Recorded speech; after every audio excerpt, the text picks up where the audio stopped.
সকালে বঙ্গভবনে যাচ্ছেন সিইসি। জাতীয় নির্বাচনে তফসিল ভাষণ চূড়ান্ত, আজ বিটিভিতে রেকর্ড, সন্ধ্যায় অথবা বৃহস্পতিবার ঘোষণা। কথার ফুলঝুরি দিয়ে রাষ্ট্র চলে না, বিএনপির কাছে নিরাপদ দেশের সার্বভৌমত্ব, বললেন তারেক রহমান। জরিপের ফলে হতাশ হয়ে নির্বাচন বানচালের ষড়যন্ত্রের শঙ্কা। ক্ষমতায় গেলে জাতীয় সরকার করবে জামায়াত, জরিপ প্রকৃত চিত্র তুলে ধরলে ভোট দরকার হতো না, বলছেন নেতারা। সংস্কারের আকাঙ্ক্ষা থেকে জনগণকে সরানোর চেষ্টা দেখছে এনসিপি। একই সংবিধান, তবু অধিকার সবার সমান নয়, মানবাধিকার বাস্তবায়নে এখনো পিছিয়ে দেশ, বঞ্চিতদের নাগরিক সুরক্ষার মাধ্যমে মানবিক রাষ্ট্রের পরিচয় ধারণের পরামর্শ। প্রাকৃতিক সৌন্দর্য সেটাই এই লেকে নাই, এত ময়লা, এত আবর্জনা, লেকের পরিবেশ খুবই খারাপ, নোংরা। দূষণে নাকাল ধানমন্ডি লেক, হুমকিতে জলজ প্রাণী, নোংরা পানি ব্যবহারে বাড়ছে স্বাস্থ্য ঝুঁকি, কর্তৃপক্ষের নিষ্ক্রিয়তায় স্থানীয়দের ক্ষোভ, রক্ষণাবেক্ষণের তাগিদ।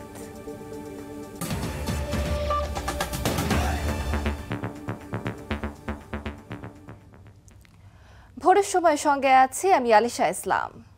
আজ বঙ্গভবনে রাষ্ট্রপতির সঙ্গে সাক্ষাতের পর যে কোনো সময় তফসিল ঘোষণা করবেন প্রধান নির্বাচন কমিশনার। মঙ্গলবার দুপুরে প্রধান বিচারপতির সঙ্গে সৌজন্য সাক্ষাৎ করেছেন সিইসি। তফসিল ঘোষণার সঙ্গে সঙ্গে ৩০০ আসনেই বিচারিক হাকিম নিয়োগের অনুরোধ করেছেন সিইসি। চলছে ডিসেম্বরের দ্বিতীয় সপ্তাহ, ফেব্রুয়ারির ভোটের প্রস্তুতি নিতে ব্যস্ত নির্বাচন কমিশন। নির্বাচনের সার্বিক প্রস্তুতি জানাতে এরই মধ্যে প্রধান উপদেষ্টা ডক্টর মোহাম্মদ ইউনূসের সঙ্গে দেখা করেছেন এএমএম নাসিরউদ্দিনের কমিশন। জাতীয় নির্বাচন ও গণভোটের তফসিল ঘোষণা উপলক্ষে প্রধান নির্বাচন কমিশনারের ভাষণ চূড়ান্ত হয়েছে। সিইসির ভাষণ রেকর্ড ও সম্প্রচারে প্রস্তুত থাকতে বিটিভি ও বেতারকে চিঠি দিয়েছে সাংবিধানিক প্রতিষ্ঠানটি। তফসিল ঘোষণার আগে আমাদের যে প্রস্তুতিগুলো রয়েছে, আলহামদুলিল্লাহ নির্বাচন কমিশন সকল প্রস্তুতি গ্রহণ করে রেখেছে। এদিকে মঙ্গলবার দুপুরে প্রধান বিচারপতির সঙ্গে সৌজন্য সাক্ষাৎ করেন সিইসি। আর রেওয়াজ অনুযায়ী বুধবার ভোটের তারিখ নিয়ে বঙ্গভবনে যাবেন AMM Nasiruddin commission. Electoral inquiry committee যাতে ওনারা ডেপ্লয় করবেন আমাদের শিডিউল ঘোষণার সাথে সাথে, এই কাজটা যাতে ত্বরান্বিত নিতে পারেন সেটা ওনাকে একটু রিকোয়েস্ট করেছে। প্রথা অনুযায়ী সিইসির ভাষণ রেকর্ডের দিনই তফসিল ঘোষণা করা হয়ে থাকে। কাউসার চৌধুরী কুমু, সময় সংবাদ, ঢাকা। দেশের স্বাধীনতা ও সার্বভৌমত্ব বিএনপির কাছেই নিরাপদ। জনগণকে ঐক্যবদ্ধ করতে না পারলে দেশের অস্তিত্ব নিয়ে প্রশ্ন উঠবে বলে মন্তব্য করেছেন বিএনপির ভারপ্রাপ্ত চেয়ারম্যান তারেক রহমান। কথার ফুলঝুরি দিয়ে রাষ্ট্র চলে না উল্লেখ করে তিনি বলেন, দেশ গড়ার পরিকল্পনা শুধু বিএনপিরই আছে, অন্য কারণেই। দেশ গড়ার কর্মসূচি নিয়ে সপ্তাহব্যাপী আয়োজনের তৃতীয় দিন রাজধানীর কৃষিবিদ ইনস্টিটিউশন মিলনায়তনে যুক্তরাজ্য থেকে ভার্চুয়ালি যুক্ত হন বিএনপির ভারপ্রাপ্ত চেয়ারম্যান তারেক রহমান। এ সময় তিনি বলেন, দুর্নীতির লাগাম টেনে ধরতে সক্ষম বিএনপি। আইন শৃঙ্খলা পরিস্থিতি নিয়ন্ত্রণে সহযোগিতায় নেতাকর্মীদের কঠোর হওয়ার নির্দেশ দেন বিএনপির ভারপ্রাপ্ত চেয়ারম্যান। কঠোর হস্তে আমরা দেশের স্বার্থে, দেশের মানুষের স্বার্থে আমরা যে কোনো মূল্যে দুর্নীতির লাগাম টেনে ধরতে হবে এবং দেশের আইন শৃঙ্খলাকে আমাদের ঠিক রাখতে হবে। দেশ গড়ার পরিকল্পনা জানিয়ে তারেক রহমান বলেন, কথার ফুলঝুরি দিয়ে মানুষের পেটে আহার যায় না। জনগণ চায় তাদের সমস্যা সমাধানে কারা প্রতিশ্রুতি বাস্তবায়ন করবে। কথার ফুল জুড়ে দিয়ে কর্মসংস্থান হয় না, কথার ফুল জুড়ে দিয়ে জনগণের অর্থের সংস্থান হয় না, কর্মসংস্থান হয় না। পরিকল্পনা লাগে কর্মসংস্থান করতে, জনগণের পেটে আহার দিতে, ভাত দিতে হলে পরিকল্পনা লাগে, প্ল্যানিং লাগে, যা একমাত্র বিএনপির আছে, আর কারো নেই। যদি আমরা 40% ইনশাল্লাহ করতে পারি, সেটি জনগণ ইনশাল্লাহ আমাদেরকে, আমি বিশ্বাস করি দৃঢ়ভাবে যে জনগণ আমাদের পক্ষে এসে দাঁড়াবে। দেশের স্বাধীনতা সার্বভৌমত্ব বিএনপির কাছে নিরাপদ জানিয়ে তারেক রহমান আরো বলেন, জনগণকে ঐক্যবদ্ধ করতে পারলেই গণতন্ত্র ফিরবে, দূর হবে সব ষড়যন্ত্র। দেশের স্বাধীনতা বলেন, সার্বভৌমত্ব বলেন, গণতন্ত্র বলেন, সবকিছু নির্ভর করছে বাংলাদেশ জাতীয়তাবাদী দলের উপরে। আমরা যদি জনগণকে ঐক্যবদ্ধ করতে পারি, এই দেশে গণতন্ত্র ফিরে আসবে, এই দেশকে আমরা ষড়যন্ত্র থেকে রক্ষা করতে পারবো। যদি আমরা ওই জনগণকে সাথে রাখতে না পারি, এই দেশের অস্তিত্ব নিয়ে ভবিষ্যতে প্রশ্ন দেখা দেবে। দেশ গড়ার বিএনপির পরিকল্পনাগুলো জনগণের কাছে পৌঁছে দিতে দলীয় নেতাকর্মীদের মানুষের কাছে যাওয়ার নির্দেশ দেন বিএনপির ভারপ্রাপ্ত চেয়ারম্যান। ঘরে বসে থাকার বিন্দু মাত্র সময় নেই, আহমেদ সালেহীন, সময় সংবাদ, ঢাকা।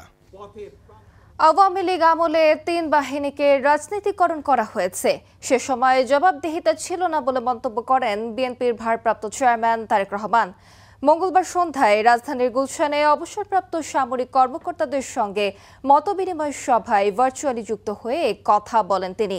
তারেক রহমান বলেন, সামরিক বাহিনীর প্রতি ভালোবাসা থেকেই অসুস্থতা নিয়ে সশস্ত্র বাহিনী দিবসের অনুষ্ঠানে যোগ দিয়েছিলেন বেগম খালেদা জিয়া। এ সময় সামরিক এক কর্মকর্তার সঙ্গে অতীতের ভুল বোঝাবুঝি নিয়েও কথা বলেন তারেক রহমান। বৃহস্পতিবার রাজধানীর গুলশানে অবসরপ্রাপ্ত সামরিক কর্মকর্তাদের সঙ্গে মতবিনিময় সভায় ভার্চুয়ালি যুক্ত হন বিএনপির ভারপ্রাপ্ত চেয়ারম্যান তারেক রহমান। এ সময় এক সামরিক কর্মকর্তাকে সভায় দেখতে পেয়ে অতীতের ভুল বোঝাবুঝির জন্য প্রকাশ্যে ক্ষমা চান তিনি। আমি অনেকদিন চেষ্টা করেছি আপনাকে রিচ করার জন্য, একটু এক্সপ্রেস অ্যাপোলজি। তারেক রহমান জানান, বেগম খালেদা জিয়া প্রধানমন্ত্রী থাকাকালীন বিএনপির এক কর্মসূচিতে ওই সামরিক কর্মকর্তার সঙ্গে তারেক রহমানের কিছুটা ভুল বোঝাবুঝি হয়। পরে এই কর্মকর্তার সঙ্গে একাধিকবার যোগাযোগের চেষ্টা করলেও ব্যর্থ হন তিনি। আই এম ভেরি সরি, আমি সেদিন আপনার সাথে একটু রুড ব্যবহার করেছিলাম কোনো বিভিন্ন সবকিছু মিলে। I am very sorry for that. আপনার কাছে কৃতজ্ঞ থাকবো, আপনি যেটা বলেছেন, থ্যাংক ইউ ভেরি মাচ। সভায় তারেক রহমান বলেন, আওয়ামী লীগের শাসনামলে নানা ষড়যন্ত্রে বিএনপির সঙ্গে সামরিক বাহিনীর দূরত্ব তৈরি হয়েছিল, কিন্তু অসুস্থতা নিয়েও সশস্ত্র বাহিনী দিবসের অনুষ্ঠানে বেগম জিয়ার যোগ দেয়াকে সামরিক বাহিনীর প্রতি বিএনপির আন্তরিকতা ও ভালোবাসার প্রকাশ বলে মন্তব্য করেন তিনি। ওই অসুস্থ শরীরেও উনি ওনার মনের সর্বোচ্চ শক্তি, ওনার এই অসুস্থ শরীরের সর্বোচ্চ শক্তিকে এক করে ওই অনুষ্ঠানটিতে উনি গিয়েছিলেন। গত 15, 16, 17 বছরে আপনারা অনেকে বক্তব্য যারা রেখেছেন তাদের মধ্যে থেকে হয়েছে আমাদের ডিফেন্স, আর্মি, নেভি, এয়ারফোর্স যেটাই হোক না, এগুলোকে পলিটিসাইজ করা হয়েছে। অনুষ্ঠানে বিএনপি মহাসচিব মির্জা ফখরুল ইসলাম আলমগীর বলেন, ভারতের ইঙ্গিতে তারেক রহমান দেশে আসছেন না এমনটা ভাবার কারণ নেই। নির্বাচনে আমাদেরকে পরিপূর্ণ জয়লাভ করতে হবে। আসিফ মোহাম্মদ সিয়াম, সময় সংবাদ, ঢাকা। জরিপের ফলে হতাশ হয়ে নির্বাচন বানচালের ষড়যন্ত্রের শঙ্কা করছে বিএনপি। জনগণ তাদের ষড়যন্ত্র সফল হতে দেবে না বলেছেন নেতারা। ইইউ রাষ্ট্রদূতের সঙ্গে বৈঠকের পর আমির খসরু বলেছেন, ইউরোপীয় ইউনিয়ন দেশের সুষ্ঠু নির্বাচন চায়। বিএনপি মহাসচিব বলেছেন, মতবিরোধ থাকলেও জুলাইয়ের ত্যাগ বৃথা যেতে দেওয়া হবে না। দেশ গড়ার পরিকল্পনা নিয়ে বিএনপির 7 দিনব্যাপী আয়োজন। মঙ্গলবার সকালে রাজধানীর খামারবাড়ির কৃষিবিদ ইনস্টিটিউটে আলোচনা সভায় দলের স্থায়ী কমিটির সদস্য নজরুল ইসলাম খান বলেন, নির্বাচনী জরিপ নিয়ে হতাশ হয়ে কেউ কেউ ষড়যন্ত্রের আশ্রয় নিতে পারে, তবে জনগণ তাদের ষড়যন্ত্র সফল হতে দেবে না। বেশি আসন এই নির্বাচনে কে পাবে, কোন দল? শতকরা 66% উত্তরদাতা বলেছে বিএনপি। হতাশ হয়ে, নিরাশ হয়ে কেউ ষড়যন্ত্রের আশ্রয় নিতেই পারে। এদিকে জাতীয় প্রেস ক্লাবে বইয়ের প্রকাশনা অনুষ্ঠানে বিএনপি মহাসচিব মির্জা ফখরুল ইসলাম আলমগীর বলেন, মতবিরোধ থাকলেও জুলাইয়ের ত্যাগ যাতে বৃথা না যায় সেদিকে খেয়াল রাখতে হবে। আমাদের মধ্যে মতপার্থক্য থাকবে, কিন্তু সেই মতপার্থক্য যেন আমাদের যে আশা, আমাদের যে স্বপ্ন, জুলাই আন্দোলনের মধ্য দিয়ে আমরা যে বিজয় অর্জন করেছি, এই যে ছেলেগুলো প্রাণ দিয়েছে তাদের যে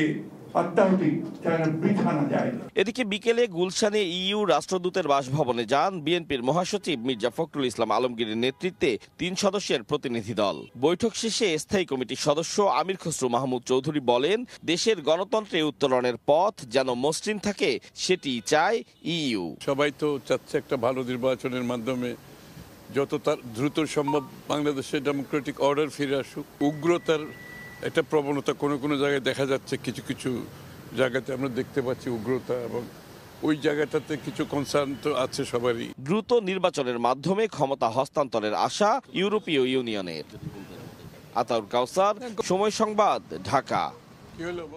নির্বাচনে বিজয়ী হলে 3 শর্তে সব দলকে নিয়ে জাতীয় সরকার গঠন করবে জামায়াত।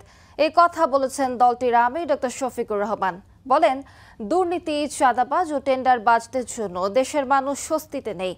জরিপ যদি সত্যিকার পরিস্থিতি তুলে ধরতে পারত তবে নির্বাচনের প্রয়োজন হতো না বলে মন্তব্য করেছেন জামায়াতের সহকারী সেক্রেটারি জেনারেল হামিদুর রহমান আজাদ।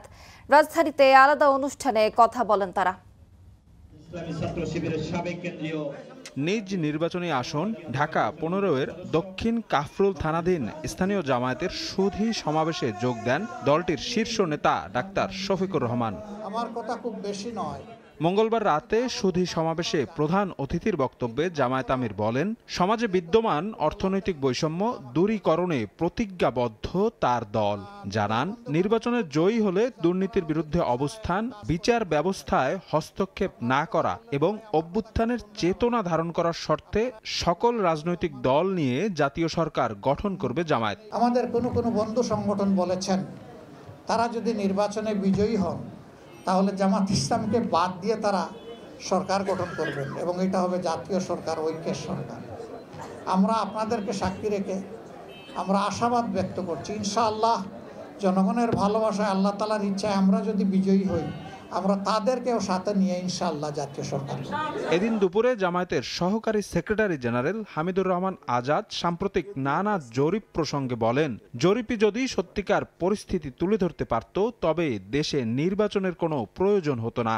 অনেক জরিপ হয়েছে, সব জরিপ কিন্তু নির্বাচনের রেজাল্ট রিফ্লেক্ট করে নাই, জরিপের বাইরে গিয়েও রেজাল্ট হয়েছে।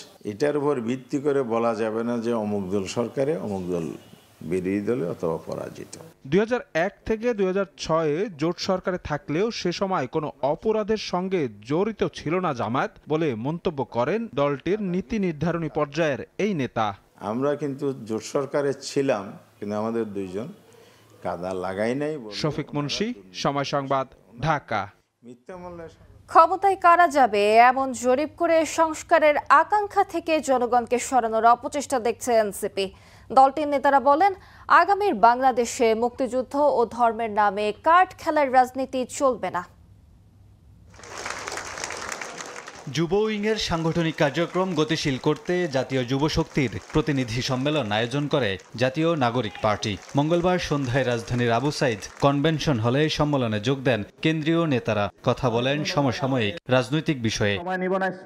সম্মেলনে এনসিপির মুখ্য সংগঠক নাসিরুদ্দিন পাটোয়ারি বলেন, আগামীর বাংলাদেশে মুক্তিযুদ্ধ ও ধর্মের নামে কার্ড খেলার রাজনীতি চলবে না। পাশাপাশি যারা চাঁদাবাজি করছেন, রাজনীতিতে তাদের কোনো ঠাঁই হবে না। যারা মুক্তিযুদ্ধের কার্ড খেলা রাজনীতি করছে, যারা ধর্মীয় কার্ড খেলা রাজনীতি করছে, আমরা তাদেরকে স্পষ্ট বার্তায় বলেছি, বাংলাদেশে আগামী রাজনীতি চলবে সংস্কারের রাজনীতি। ক্ষমতা কারা পাবে বা না পাবে সেসব নিয়ে জরিপ করে সংস্কারের আকাঙ্ক্ষা থেকে মানুষকে দূরে রাখা যাবে না বলে মন্তব্য করেন দলটির সদস্য সচিব আক্তার হোসেন। বলেন, নির্বাচনের লক্ষ্য হওয়া উচিত সংস্কারের। যে নির্বাচন 26 সালে অনুষ্ঠিত হবে, এই নির্বাচনের একমাত্র এজেন্ডা হওয়ার কথা ছিল সংস্কার, কিন্তু নানাভাবে এই নির্বাচনটাকে একটা শোডাউনের নির্বাচনে পরিণত করা হয়েছে।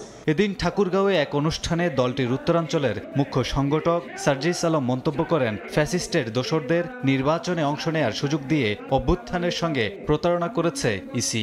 যারা এতদিন আওয়ামী লীগকে লালন পালন করা, সুযোগ সুবিধা দেওয়া, সামগ্রিক কাজগুলো করেছে, আমরা মনে করি আওয়ামী লীগ যা তারাও তা।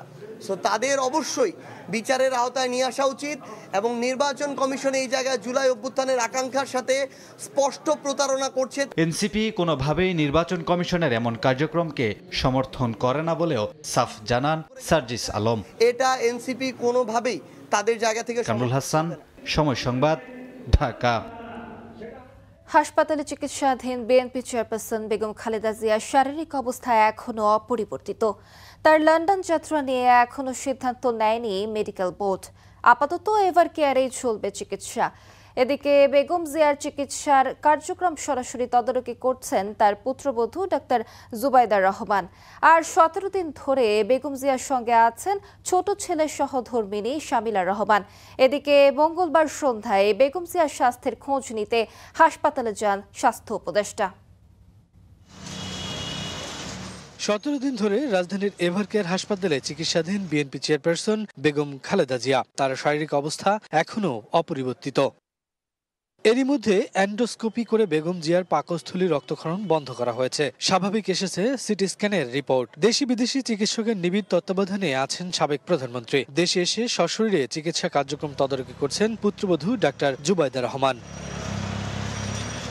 মেডিকেল বোর্ডের সদস্য ও বিএনপির স্থায়ী কমিটির সদস্য ডাক্তার এজেটেম জাহিদ হোসেন সবশেষ ব্রিফিংয়ে জানিয়েছেন, এখনও লন্ডনে নেয়ার মতো শারীরিক অবস্থা নেই বেগম জিয়ার। এই অবস্থায় এভারকেয়ার হাসপাতালে চলবে চিকিৎসা, তবে শরীর উপযুক্ত পর্যায়ে এলেই নেওয়া হবে বিদেশে। দীর্ঘদিন থেকে আর্থ্রাইটিস, ডায়াবেটিসের পাশাপাশি কিডনি, লিভার, ফুসফুস, হৃদযন্ত্র, চোখের সমস্যা সহ নানা জটিলতায় ভুগছেন বেগম খালেদা জিয়া। 23 নভেম্বর এভারকেয়ারে ভর্তি হন তিনি। ফুসফুস ও হৃদযন্ত্রের সংক্রমণ ধরা পড়ার পর সিসিইউতে রেখে চলছে চিকিৎসা। শফিকুজ্জামান রুবেল, সময় সংবাদ, ঢাকা। বিএনপি চেয়ারপারসন বেগম খালেদা জিয়ার রোগমুক্তি ও সুস্থতা কামনায় কোরআন খতম, দোয়া ও বিশেষ মোনাজাত হয়েছে। এতে অংশ নেন দলীয় নেতাকর্মী সহ সাধারণ মানুষ। দলমত নির্বিশেষে সবাই বেগম খালেদা জিয়ার সুস্থতা কামনা করেন।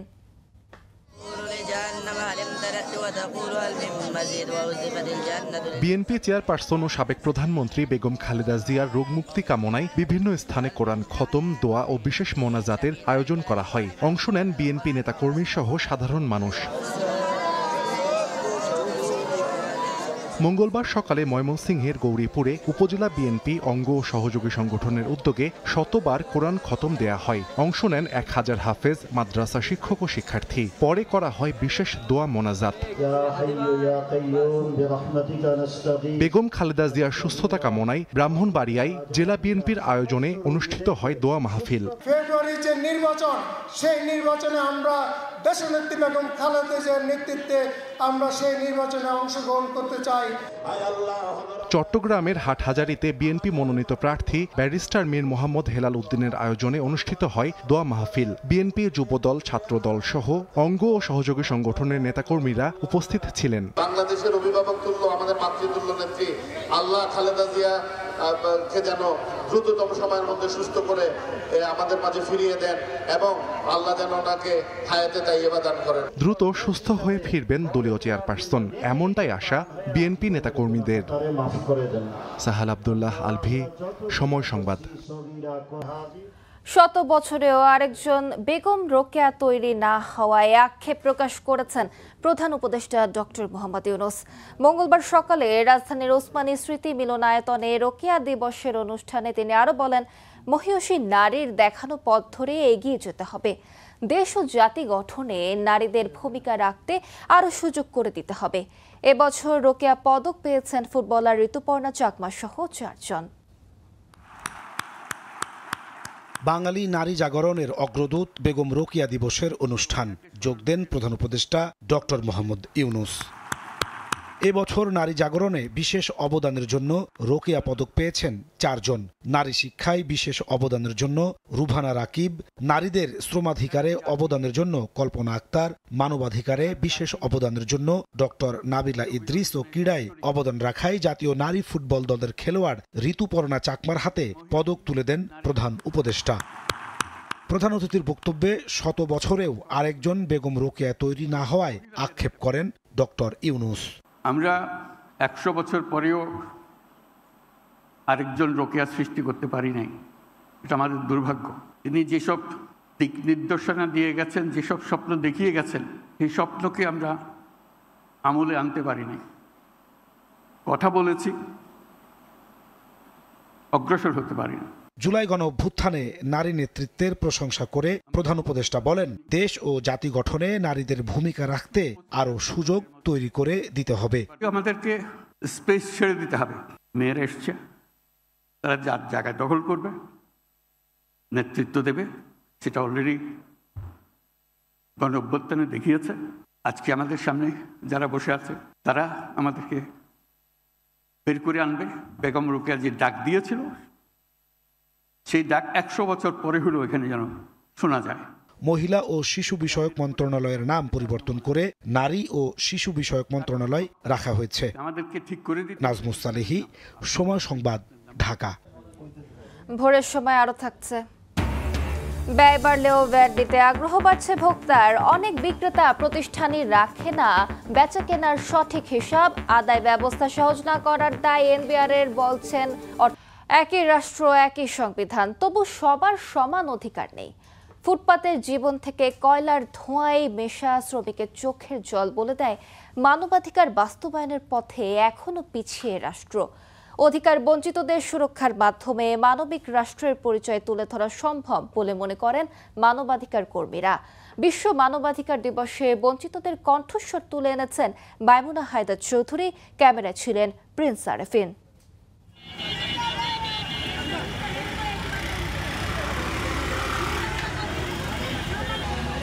আলো ঝলমলে অট্টালিকা আর রাস্তার পিছে বিলাসবহুল গাড়ির সারি, কিন্তু সেই আলোর ঠিক নিচেই ফুটপাতে বহমান অন্য জীবনের গল্প। এই তো মাত্র কয়েক মাস আগেই বাসা ভাড়ার টাকা জোগাড় করতে না পারায় এখন গোটা আকাশটাকেই ছাদ বানিয়ে নিতে হয়েছে আজমিনকে। তারপর থেকে এক শিশুকে কোলে আর অনাগত সন্তানকে নিয়ে ফুটপাতে খেয়ে না খেয়ে দিন কাটছে তার। এদিকে ভাড়াটাও বেশি, 5,000 টাকা, 4,000 টাকা, 5,500 টাকা রুম ভাড়া। এত টাকা দিয়ে তো আমি থাকতে পারবো না। অনেক সময় খাইতে পারি, অনেক সময় খাইতে পারি না।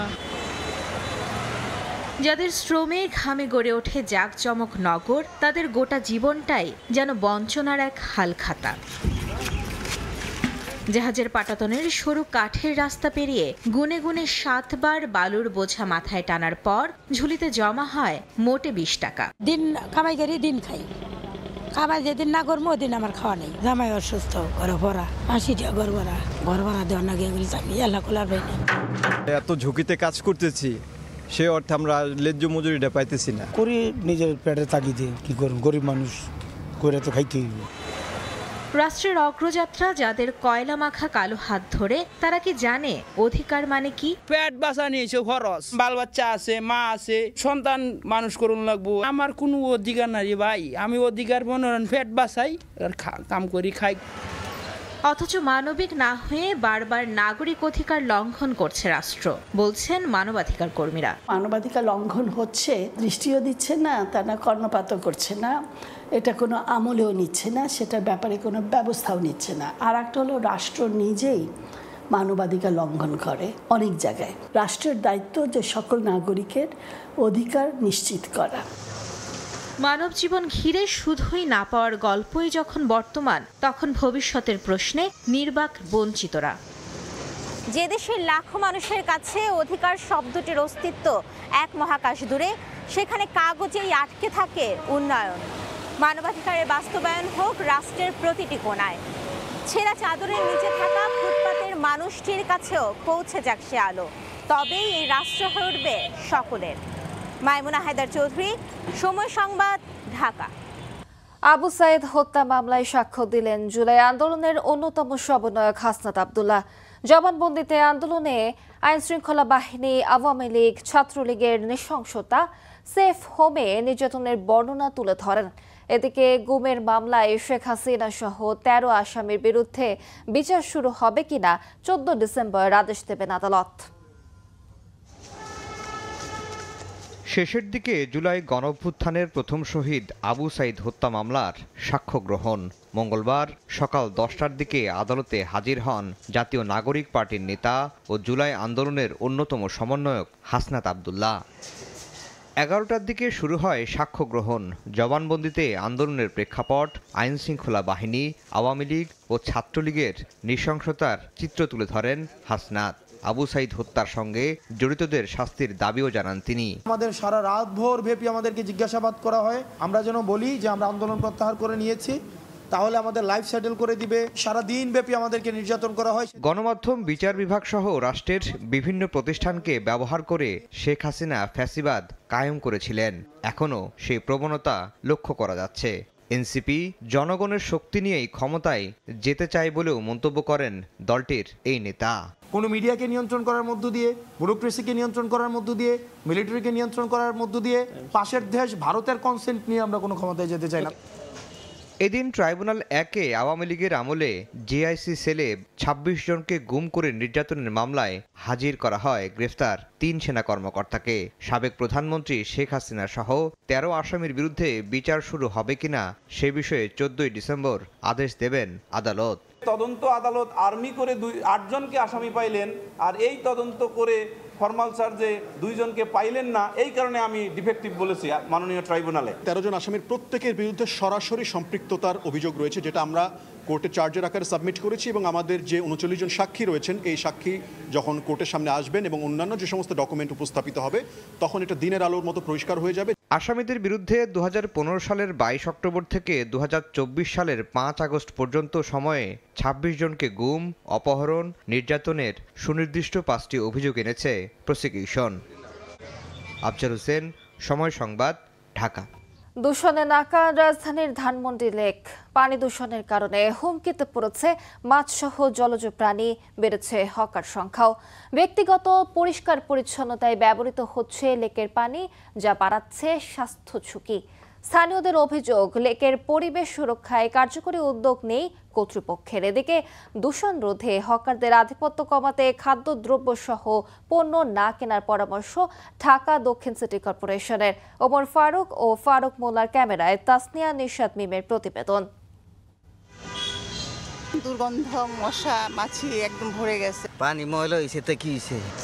ঢাকার নাগরিকদের জন্য প্রকৃতির সান্নিধ্যে সময় কাটানোর জনপ্রিয় স্থান ধানমন্ডি লেক। কোলাহলপূর্ণ শহরে এই লেক যেন এক টুকরো শান্তি, বিনোদন আর বৈচিত্র্যতার মিলন মেলা। তবে ধানমন্ডি লেকে আবর্জনার স্তূপ আর অস্বাস্থ্যকর পরিবেশ এখানে ঘুরতে আসা অনেকের কাছে অস্বস্তির কারণ। বিশাল এই জলাধার এখন অনেকেই ব্যবহার করছেন ব্যক্তিগত কাজে। গোসল থেকে শুরু করে কাপড় ধোয়ার কাজও হচ্ছে হরহামেশা। এতে পানি দূষিত হওয়ার পাশাপাশি বাড়ছে স্বাস্থ্য ঝুঁকিও। পানি ময়লা হয়েছে তো কি হয়েছে? ছাপানে সব পরিষ্কার করে দেয়। এই লেকের পানি গোসল করি, অজু করি, ওই থালাবাটি ধুন লাগে, থালাবাটি ধুই, কোনো সমস্যা হয় না। খাবারের প্যাকেট, চায়ের কাপ, পলিথিন সহ বিভিন্ন উচ্ছিষ্ট লেকের চারপাশেই যেন তৈরি করেছে অদৃশ্য বর্জ্যের দেয়াল, যার বড় অংশই আসে লেকপাড়ের বিভিন্ন দোকানপাট আর হকারদের কাছ থেকে।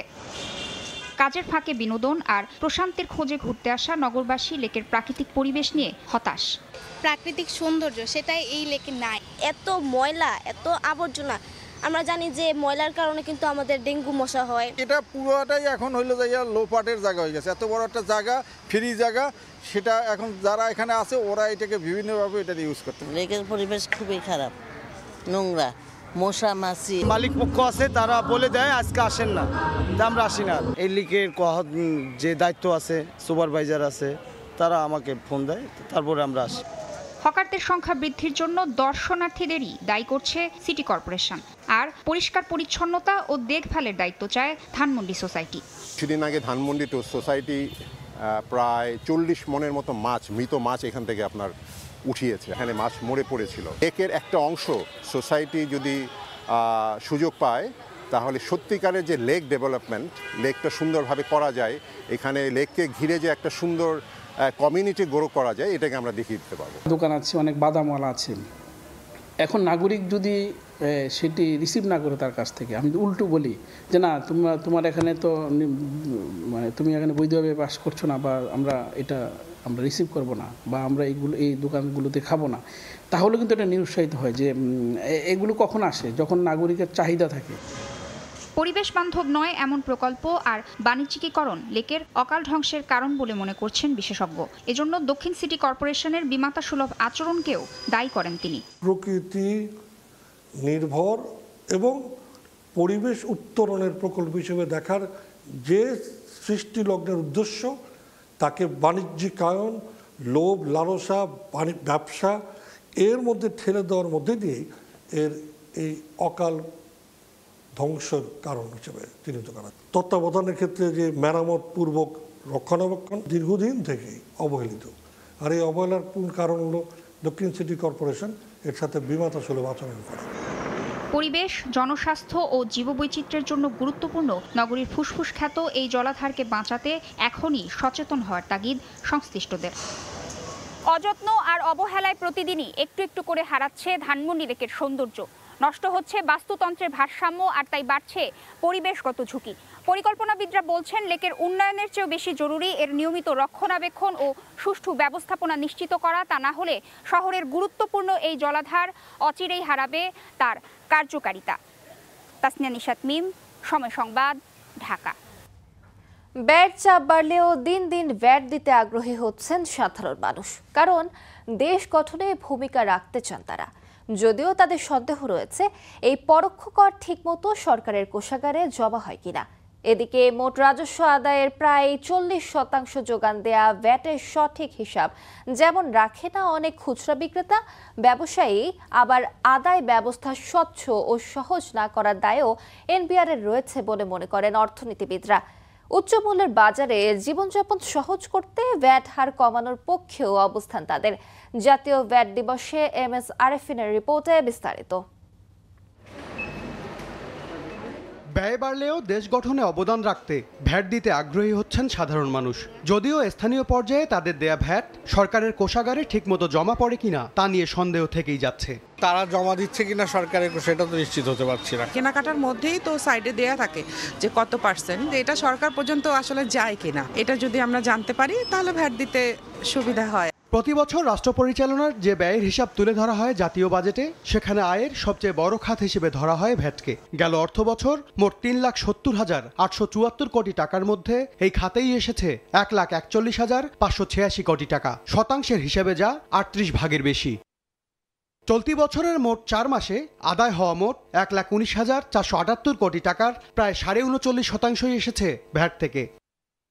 আইন অনুযায়ী কোনো প্রতিষ্ঠানে বছরে 50 লাখ টাকার ওপরে বেচাকেনা হলে 4% হারে টার্নওভার ট্যাক্স আর 3 কোটি টাকার বেশি হলে 15% হারে ভ্যাট দেয়া বাধ্যতামূলক। যে ভ্যাটের ওপর অনেক বেশি নির্ভরশীল দেশ চালানোর ব্যয়, সেই ভ্যাট দেয়া নেয়া নিয়ে পরিষ্কার ধারণা যেমন নেই সব ক্রেতার, তেমনি সঠিক হিসাবও রাখেন না অনেক বিক্রেতা। আমাদের ভ্যাট দেয় না, যারা ব্র্যান্ড আছে তারা ওইখানে ভ্যাট দেয়, যেটা নিয়মে দিয়ে আসছে। আমাদের নতুন করে ভ্যাট চাইলে ভ্যাট দেয় না কাস্টমার। ক্যাশে দিলে যা আসে ডিসকাউন্ট দিয়ে আমাদের সেভাবেই আমরা নিচ্ছি। আমাদের কোনো ব্যাটারি সিস্টেম নেই, আমরা যা কার্টন কিনে আনি, দেখা যায় গায়ে রেটে তো আছে, ওই রেট হিসাবে আমরা বিক্রি করি। আমরা শিওর না যেটা যাচ্ছে ঠিক জায়গায়, সরকারি জায়গায় জমা হচ্ছে নাকি। এই পরোক্ষ কর আদায়ে স্বচ্ছতা নিশ্চিতের উদ্যোগ বাস্তবায়নেও রয়েছে অনাগ্রহের স্পষ্ট ছাপ। 2023 সাল থেকে 5 বছরে 3 লাখ ভ্যাট আদায় মেশিন ইএফডি স্থাপনের কথা থাকলেও 2 বছরে হয়েছে মাত্র 16,000। প্রত্যেক স্তরে যদি আপনার রেয়াত কার্যকর হতো এবং ইনভয়েস সিস্টেম থাকতো, তাহলে কিন্তু দেখা যেত যে ভ্যাটের যে হার, এটা বড় ধরনের বোঝা হতো না। কারণ এটা শেষ পর্যন্ত গিয়ে মূল বোঝাটা হতো ভোক্তার উপর, যে ব্যবসায়ীদের উপর এটার কোনো চাপ সৃষ্টি হতো না। এই অবস্থায় ভ্যাটের উচ্চ হার না রেখে আদায়ে দুর্নীতি কমানোর তাগিদ অর্থনীতিবিদদের। উচ্চ মাত্রায় না রেখে এটাকে যদি ইউনিফর্ম একটা নিচু মাত্রায় রাখা যায়, তাহলে কারেকশন করতেও সুবিধা হবে এবং এই যে আমরা ডিজিটালাইজ করতে পারছি না সেটারও একটা সুরাহা করা যাবে। বিশাল অঙ্কের একটা রাজস্ব আমরা এখান থেকে পাই, বাট আবার একটা বিশাল অঙ্ক এখান থেকে আবার লিকেজও হয়ে যায়, সেটাও আমরা দূর করতে পারবো। তথ্য বলছে দেশে ভ্যাটযোগ্য প্রতিষ্ঠানের সংখ্যা অন্তত 20 লাখ, অথচ ভ্যাটের নিবন্ধন রয়েছে 6.5 লাখের মতো, আর রিটার্ন দাখিল করে মাত্র 1.5 লাখ প্রতিষ্ঠান। MS আরিফিন, সময় সংবাদ, ঢাকা। ভোরের সময় আরো থাকছে সারের কৃত্রিম সংকট, রাজশাহীতে ডিলারের বিরুদ্ধে কারসাজির অভিযোগ, বস্তা প্রতি 800 টাকা বেশি দরে বিক্রি, বিপর্যস্ত শীতকালীন আবাদ, প্রমাণ পেলে ব্যবস্থার আশ্বাস।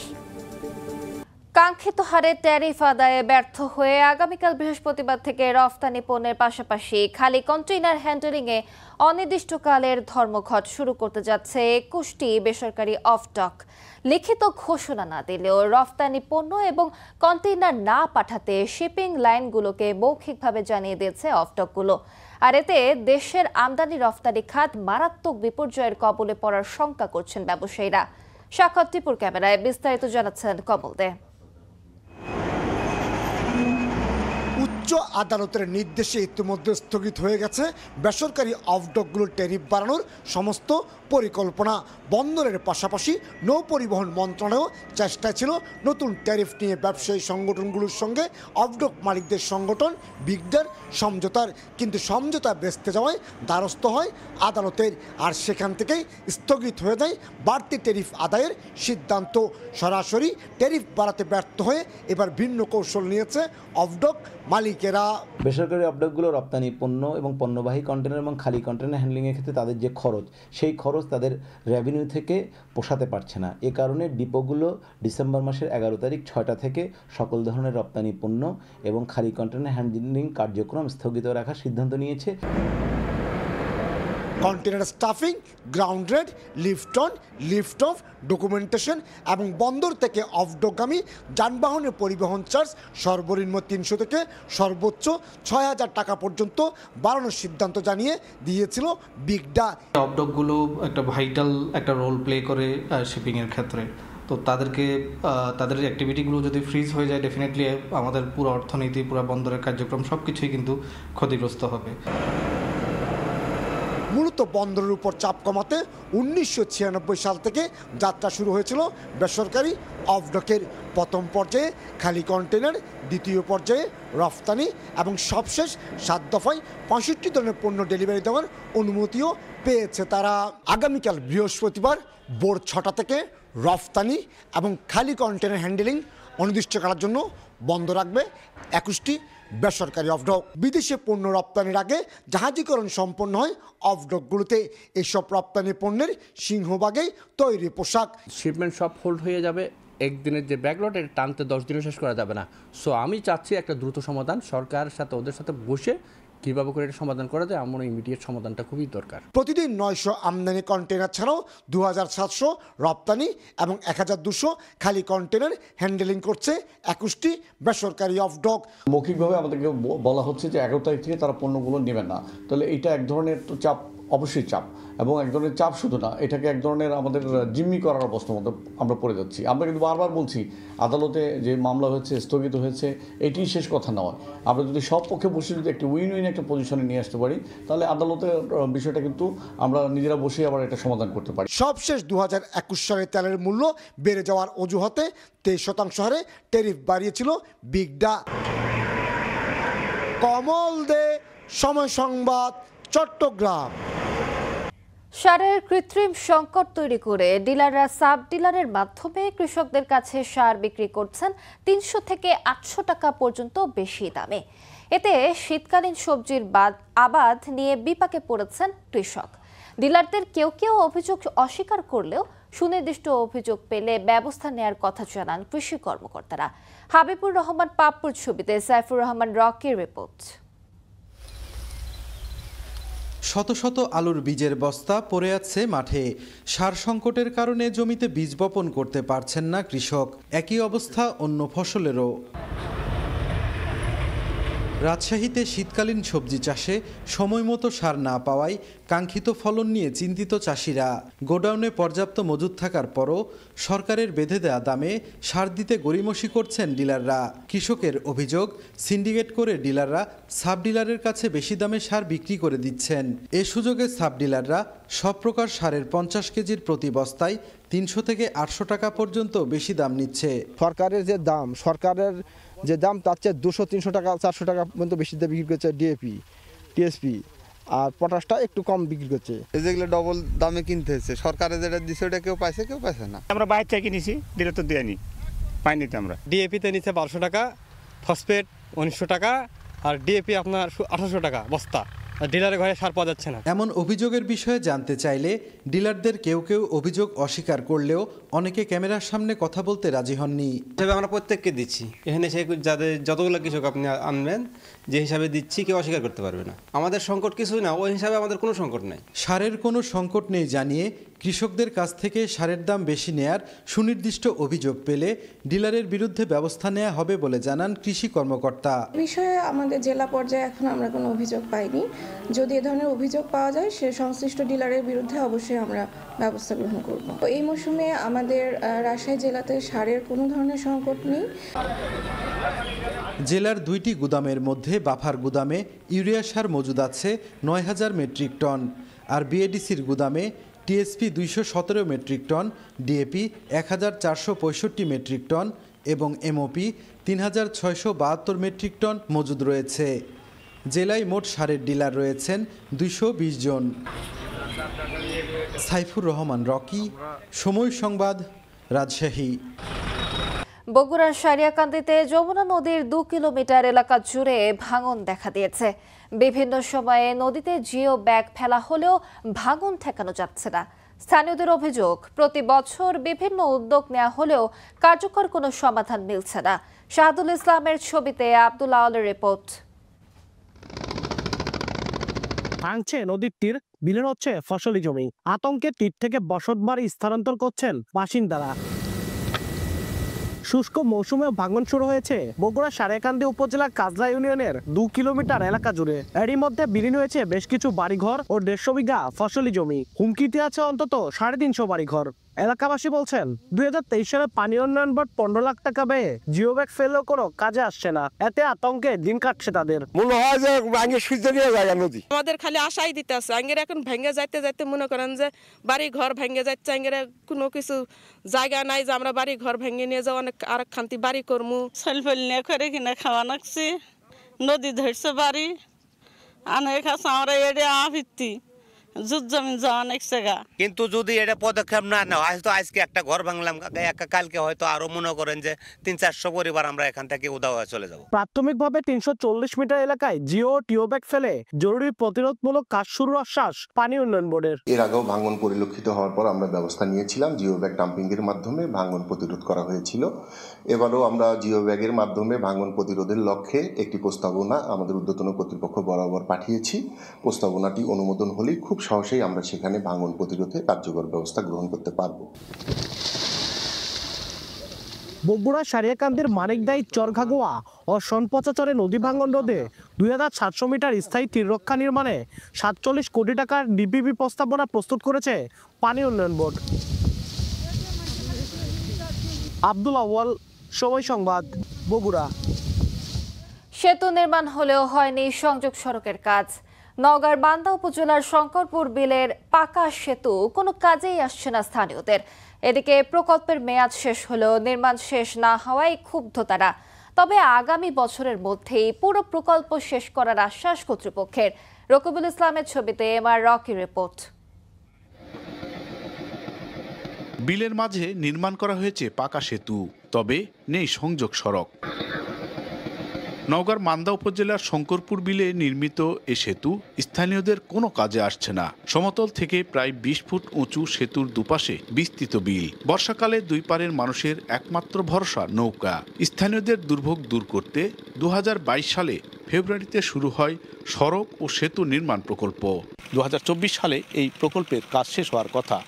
নানা জটিলতায় দীর্ঘদিন ওই কাজ শেষ না হয় ভুক্তভোগী দুই পারের হাজারো মানুষের পথ চলাচল অনেকটাই বাধাগ্রস্ত হচ্ছে। যাওয়া আসা এখান খুবই মানুষের জন্য দুর্ভোগ। রাস্তাঘাট ভালো লয়, ভ্যানত চড়া হয় না, গাড়ি চড়া হয় না, হাঁটে যাওয়া লাগে, কাদা পানি ভেঙে যাওয়া লাগে। রোগী টিগুলা ঝামেলা যেতে পারে না, মনে করে ঠেলা গাড়ি না নৌকাত করে যেতে হয়। তবে আগামী বছরের মধ্যেই পুরো প্রকল্প শেষ করার আশ্বাস ঠিকাদার ও এলজিডির। সর্বোচ্চ আমরা 1-1.5 মাসের মধ্যে আমরা কাজটা হ্যান্ডওভার করতে পারবো। এই কাজটা হ্যান্ডওভার হয়ে গেলে এই মোটামুটি আপনার 9 থেকে 10টা গ্রামের লোকজন সুফল ভোগ করবে। বছরের দীর্ঘমেয়াদী বৃষ্টির কারণে রাস্তাটা ডুবে গেছিল, আর কি অ্যাপ্রোচ ডুবে গেছিল। ইতিমধ্যে পানি নেমে গেছে, পানি নেমে যাওয়ার পরে এখন অ্যাপ্রোচের কাজ চলমান আছে। আমরা আশা করতেছি আগামী জানুয়ারি মাসের শেষের দিকে যানবাহনের জন্য আমরা উন্মুক্ত করে দিতে পারবো। এলজিডির তথ্য মতে 600 মিটার সংযোগ সড়ক ও 24 মিটার সেতু প্রকল্পে ব্যয় ধরা হয়েছে 3,34,00,000 টাকা। এমআর রকি, সময় সংবাদ, নওগাঁ।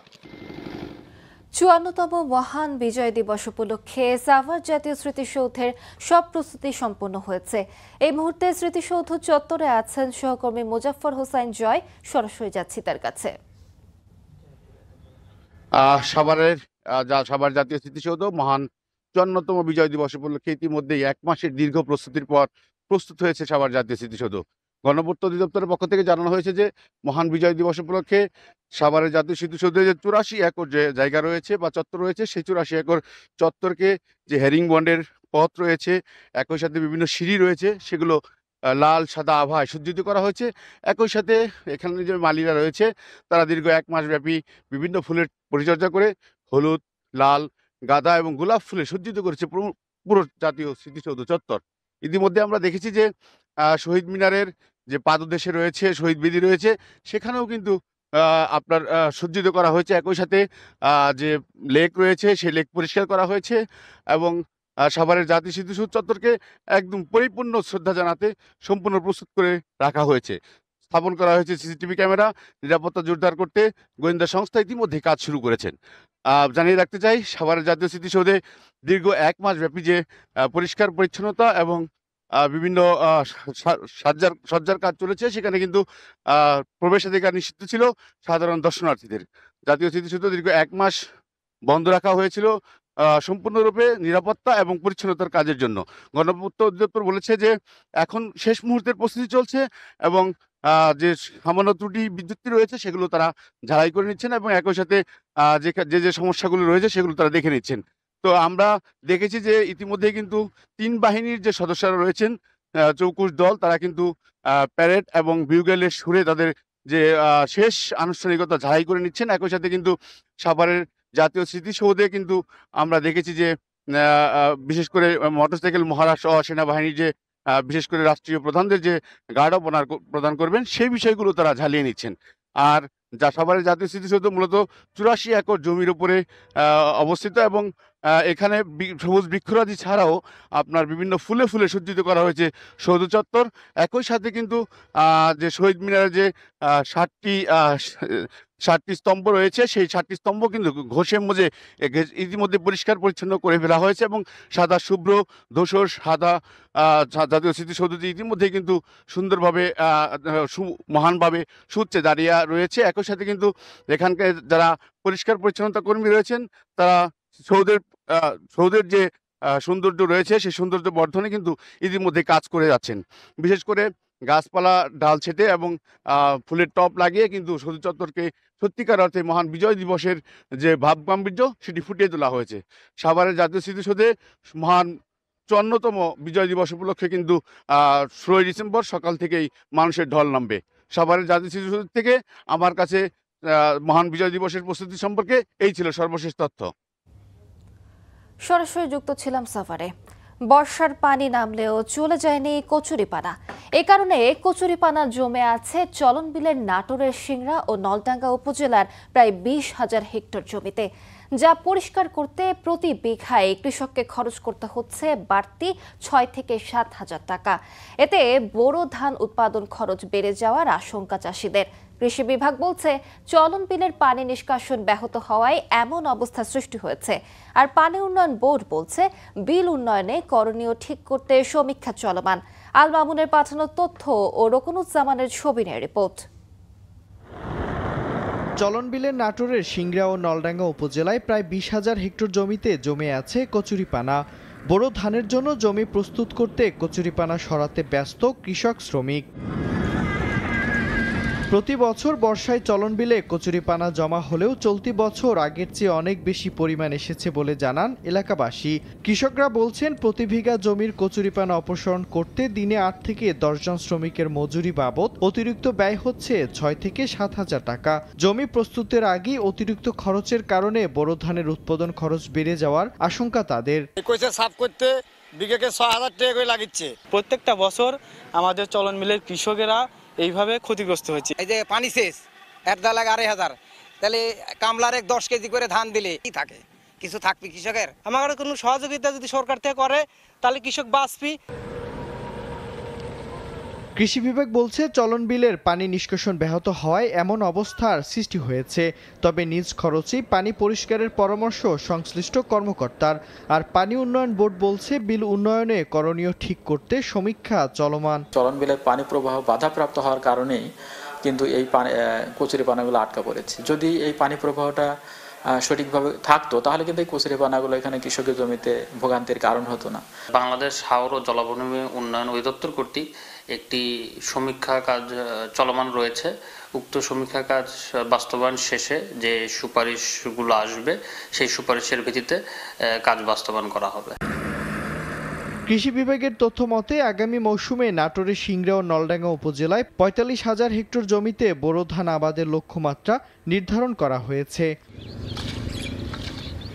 সময় সংবাদ, নাটোর।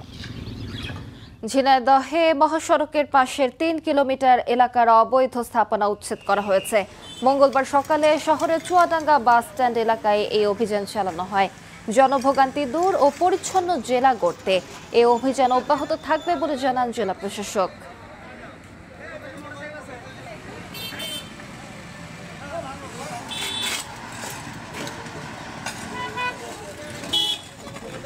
লক্ষ্মীপুরে দুটি ইটভাটা গুঁড়িয়ে দেওয়া হয়েছে। মঙ্গলবার সকালে সদর উপজেলার ভবানীগঞ্জের মহানগর ইটভাটায় অভিযান চালায় প্রশাসন। এ সময় ভাটাটির বৈধ কোনো কাগজ না থাকায় গুঁড়িয়ে দেওয়া হয়। এদিন তেওয়ারীগঞ্জ ইউনিয়নের হাজি ইটভাটারও বৈধ কাগজ না থাকায় সেটিও গুঁড়িয়ে দেওয়া হয়। গেল 18 দিনে 36টি ইটভাটায় অভিযান চালিয়ে বৈধতা না থাকায় গুঁড়িয়ে দেওয়া হয়। জরিমানা করা হয় প্রায় 26 লাখ টাকা।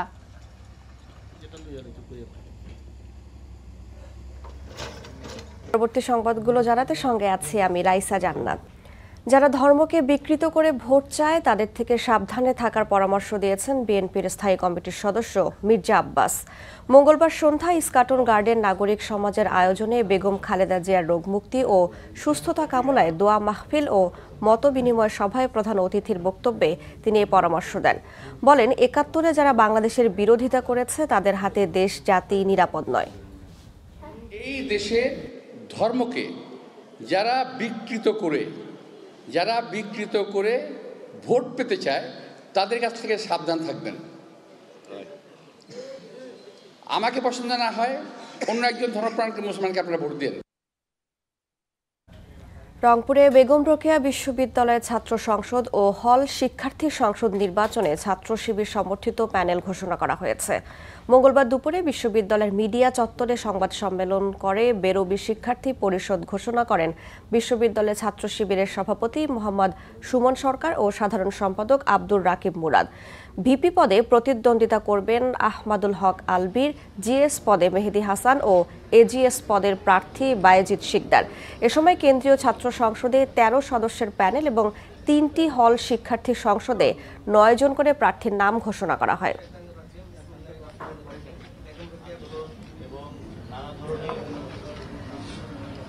শেষ।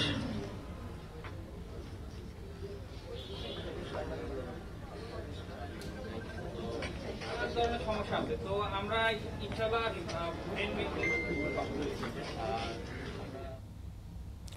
2026 সালের মার্চ থেকে পাবনা ঢাকা সরাসরি ট্রেন চলাচল চালু হবে বলে নিশ্চিত করেছেন প্রধান উপদেষ্টার সড়ক, সেতু ও রেল যোগাযোগ বিষয়ক বিশেষ সহকারী শেখ মঈনুদ্দিন। সকালে পাবনার পাকশী বিভাগীয় রেল কার্যালয় পরিদর্শনের সময় বিষয়টি নিশ্চিত করেন শেখ মঈনুদ্দিন। মার্চ মাসের ভিতরেও আমাকে যেটা লিখলো সেটা অ্যাবাউট 20টা আমাদের কোচ পেয়ে যাব, আর হ্যাঁ অ্যাবাউট 20, আবার এপ্রিলের ভিতরে পেয়ে যাব আরো 20। এই কোচের ব্যাপারটা চলে আসলেই আমরা সরাসরি এই ট্রেনটা আমরা চালু করে দিতে পারবো ইনশাআল্লাহ।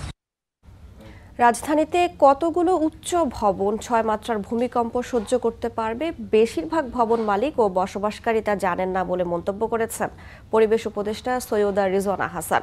মঙ্গলবার সন্ধ্যায় রাজধানীর একটি হোটেলে প্রকৌশল শিক্ষায় অ্যাক্রিডিটেশনের মাধ্যমে মান নিশ্চয়তার শীর্ষক অনুষ্ঠানে কথা বলেন তিনি। If you have more high-rise buildings, that would mean you will make the city even more congested. Yes, it's okay that you have to address the housing problem of the people. Earthquake, and it has shaken all of us, those of us who live in Dhaka, because we do have high-rises, but we don't really know how many of them will actually sustain a 6-degree earthquake.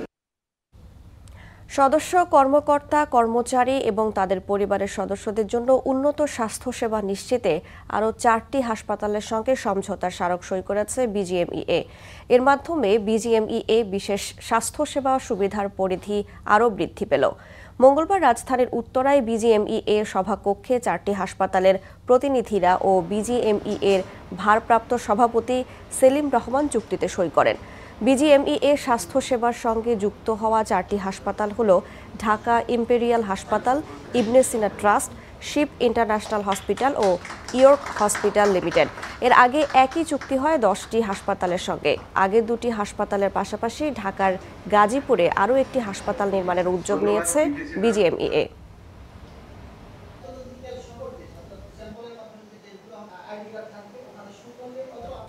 নানা কর্মসূচিতে সারা দেশে পালিত হলো বেগম রোকেয়া দিবস। মঙ্গলবার সকালে রংপুরের মিঠাপুকুরের পায়রা বন্দে রোকেয়ার বসত ভিটায় যান জেলা প্রশাসনের কর্মকর্তারা। সেখানে বেগম রোকেয়ার প্রতিকৃতিতে ফুল দিয়ে শ্রদ্ধা জানান সর্বস্তরের মানুষ। পরে বেলুন ও পায়রা উড়িয়ে 3 দিনের রোকেয়া মেলার উদ্বোধন করা হয়। অন্যদিকে বরিশাল ও হিলি সহ সারা দেশেও উৎসবমুখর পরিবেশে পালন হয় বেগম রোকেয়া দিবস। আয়োজন করা হয় র্যালি, আলোচনা সভা ও সাংস্কৃতিক অনুষ্ঠানের। এ সময় নারী নির্যাতন বন্ধে সবাইকে সচেতন থাকার পরামর্শ দেন বক্তারা।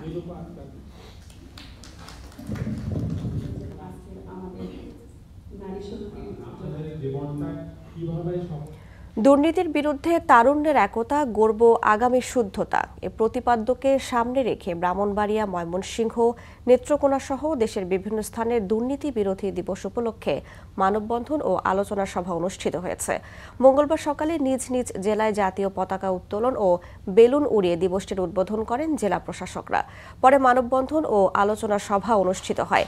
এ সময় বক্তারা দুর্নীতিমুক্ত বাংলাদেশ গড়তে সবার প্রতি আহ্বান জানান। বলেন, দুর্নীতি দেশের অগ্রযাত্রায় প্রধান বাধা। এটি প্রতিরোধে প্রয়োজন সম্মিলিত উদ্যোগ। আর সমাজকে পরিবর্তন করতে পারে তরুণরা, তাই তাদের এগিয়ে আসার আহ্বান জানান তারা। আজ 10 ডিসেম্বর মাদারীপুর হানাদার মুক্ত দিবস।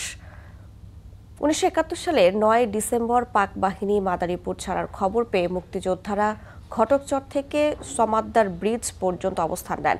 ভোরে পাক বাহিনী ব্রিজ পার হলেই শুরু হয় তুমুল যুদ্ধ। শেষ পর্যন্ত 10 ডিসেম্বর বিকেলে আত্মসমর্পণ করে পাক সেনারা। মাদারীপুর হয় হানাদার মুক্ত। এ যুদ্ধে শহীদ হন সর্বকনিষ্ঠ মুক্তিযোদ্ধা সরওয়ার হোসেন বাচ্চু।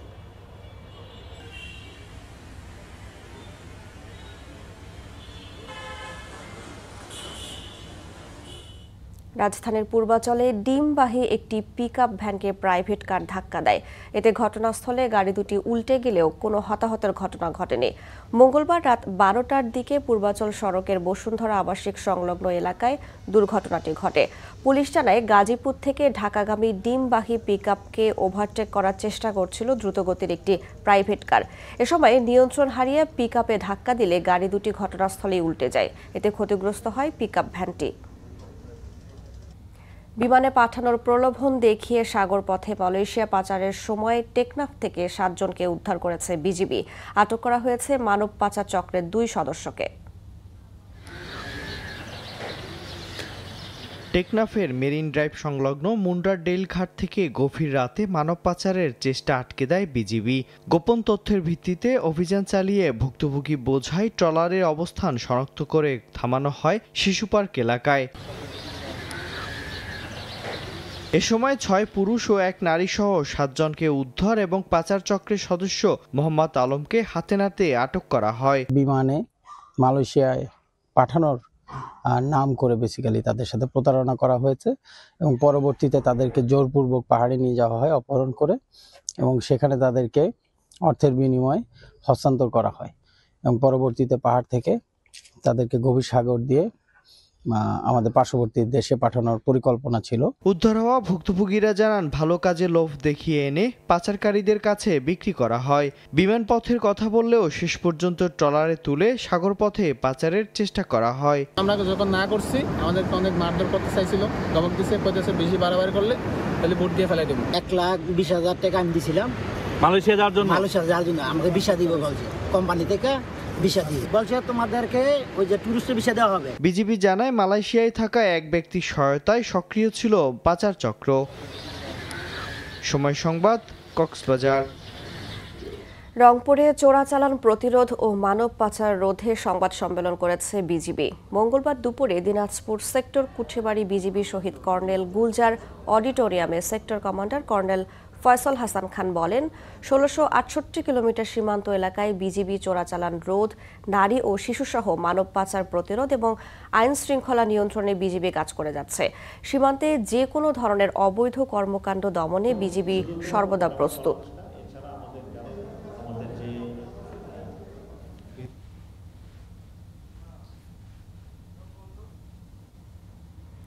শরীয়তপুর সদর হাসপাতাল থেকে সরকারি ওষুধ সরানোর সময় পরিচ্ছন্নতা কর্মী সহ দুজনকে আটক করা হয়েছে। হাসপাতাল কর্তৃপক্ষ জানায়, মঙ্গলবার সন্ধ্যায় হাসপাতালের পরিচ্ছন্নতা কর্মী টুবেল হরিজন ও ডোমের সহযোগী ইবাদুল মিয়া একটি ভ্যান গাড়িতে করে হাসপাতালের বিভিন্ন পরিত্যক্ত সরঞ্জাম নিয়ে যাচ্ছিল। এ সময় কর্তব্যরত আনসার সদস্য আব্দুর রাজ্জাক তাদের দুজনকে থামিয়ে জিজ্ঞাসাবাদ করেন। তাদের কথাবার্তায় সন্দেহ হলে ভ্যান গাড়ি তল্লাশি করে 180 বক্স ওষুধ জব্দ করা হয়। পরে পুলিশ এসে দুজনকে আটক করে থানায় নিয়ে যায়।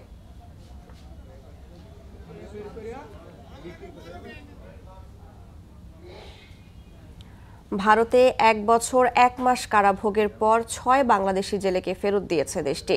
মঙ্গলবার বিকেলে শেরপুরের নালিতাবাড়ির নাকুগাঁও স্থলবন্দরের ইমিগ্রেশন দিয়ে তাদের হস্তান্তর করে বিএসএফ।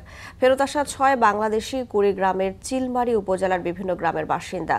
পুলিশ ও বিজিবি জানায়, কুড়িগ্রামের চিলমারি উপজেলার 6 মৎস্যজীবী 2024 সালের 4 নভেম্বর জিঞ্জিরাম নদীতে মাছ ধরতে গিয়ে পথ হারিয়ে সীমান্ত অতিক্রম করে।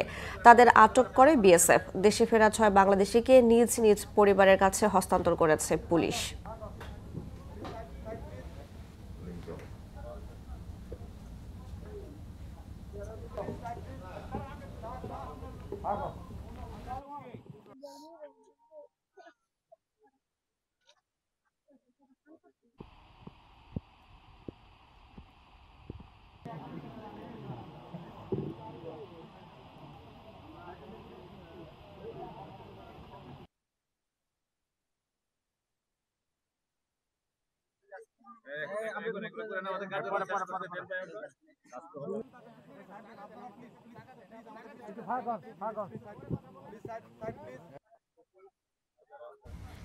শীতের তীব্রতা বাড়ছে যমুনা পাড়ির জেলার সিরাজগঞ্জে। শীতের খবর জানাতে এই মুহূর্তে সিরাজগঞ্জের বাজার স্টেশন থেকে সরাসরি যুক্ত হচ্ছেন সহকর্মী রিঙ্কু কুন্ডু। যাচ্ছি তার কাছে।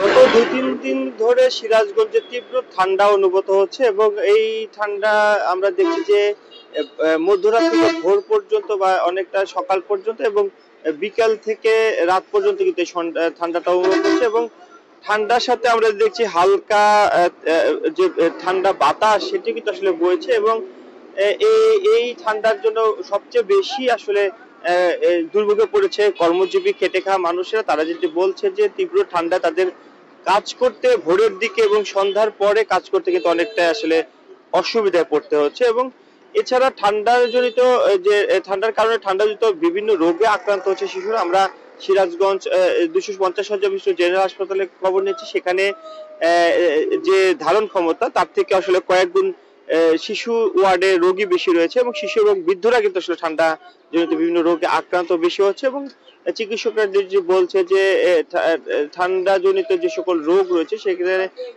ঠান্ডা যে শিশুদের ঠান্ডা থেকে রক্ষার জন্য গরম কাপড় ব্যবহার করা এবং পরিষ্কার পরিচ্ছন্ন থাকার জন্য তারা আসলে পরামর্শ দিচ্ছে এবং চিকিৎসা দিতে সেখানে কিন্তু অনেকটা হিমশিম খেতে হচ্ছে। এছাড়া এই যে ঠান্ডা আমরা দেখছি যে এই যে শীত যত বাড়ছে, দিন যত যাচ্ছে শীত বাড়ছে, শীত বাড়ার সাথে সাথে আমাদের সিরাজগঞ্জের যমুনার যে চরাঞ্চল রয়েছে সেই যে চরাঞ্চলের মানুষ এবং ছিন্নমূল মানুষের আসলে অনেকটাই দুর্ভোগে পড়ছে এবং আমরা দেখছি যে গতকাল আসলে সিরাজগঞ্জ জেলা প্রশাসনের পক্ষ থেকে বেশ কিছু জায়গায় আসলে ছিন্নমূল মানুষের মধ্যে কম্বল বিতরণ করা হয়েছে এবং জেলা প্রশাসনের পক্ষ থেকে বলা হয়েছে যে এই যে শীত বস্ত্র বা কম্বল বিতরণ কার্যক্রম সেটি কিন্তু আসলে আরো বেশ কয়েকদিন চলবে এবং আমরা যেটি দেখছি যে বেলা গড়ালে আসলে সূর্য উঠতে কিছুটা দেরি হচ্ছে এবং সেই ঠান্ডা অনুভব হচ্ছে এবং ঠান্ডার সাথে যে তীব্র যে হিমেল বাতাস সেটি কিন্তু আসলে পড়ছে। এই কারণে ঠান্ডার আসলে যে মাত্রাটা সেটি আসলে বেশি অনুভব হচ্ছে এবং আবহাওয়া অফিস যেটি বলছে যে মধ্যরাত থেকে ভোরের দিকে এই ঠান্ডার তীব্রতা আসলে বেশি থাকছে এবং বিকাল থেকে রাত পর্যন্ত আসলে বেশি থাকছে, কিন্তু যে দুপুরের দিকে বা বেলা বাড়ার সাথে সাথে আসলে সেই ঠান্ডার কিছুটা কম থাকলেও আসলে ভোরের দিকে আসলে বেশি ঠান্ডা হচ্ছে এবং এখানে যারা আমরা কথা বলেছি ছিন্নমূল যারা খেটে খাওয়া মানুষ রয়েছে, যারা ভোরেই বিভিন্ন কর্মের উদ্দেশ্যে বের হয়েছে, তারা যেটি বলছে যে এই যে তাদের যে ঠান্ডার মধ্যে কাজ করতে অনেকটা অসুবিধা হচ্ছে, কিন্তু তারা যে জীবন জীবিকার তাগিদে আসলে তাদের কর্মে আসলে বের হতে হচ্ছে এবং আমরা যেটি বলছিলাম যে ঠান্ডা বাড়ার সাথে সাথে কিন্তু আসলে ঠান্ডাজনিত রোগে আসলে শিশু এবং বৃদ্ধরা আসলে বেশি আক্রান্ত হচ্ছে। তো এই ছিল সিরাজগঞ্জ থেকে আমার কাছে শীতের যে তীব্রতা বাড়ছে তার সবশেষ খবর। আমরা সরাসরি যুক্ত ছিলাম সিরাজগঞ্জে। দুর্নীতির অভিযোগে ইসরায়েলের বৃহৎ প্রতিরক্ষা ও প্রযুক্তি কোম্পানি এলবিট সিস্টেমসকে পশ্চিমা সামরিক জোট ন্যাটোর ক্রয় তালিকা থেকে বাদ দেওয়া হয়েছে।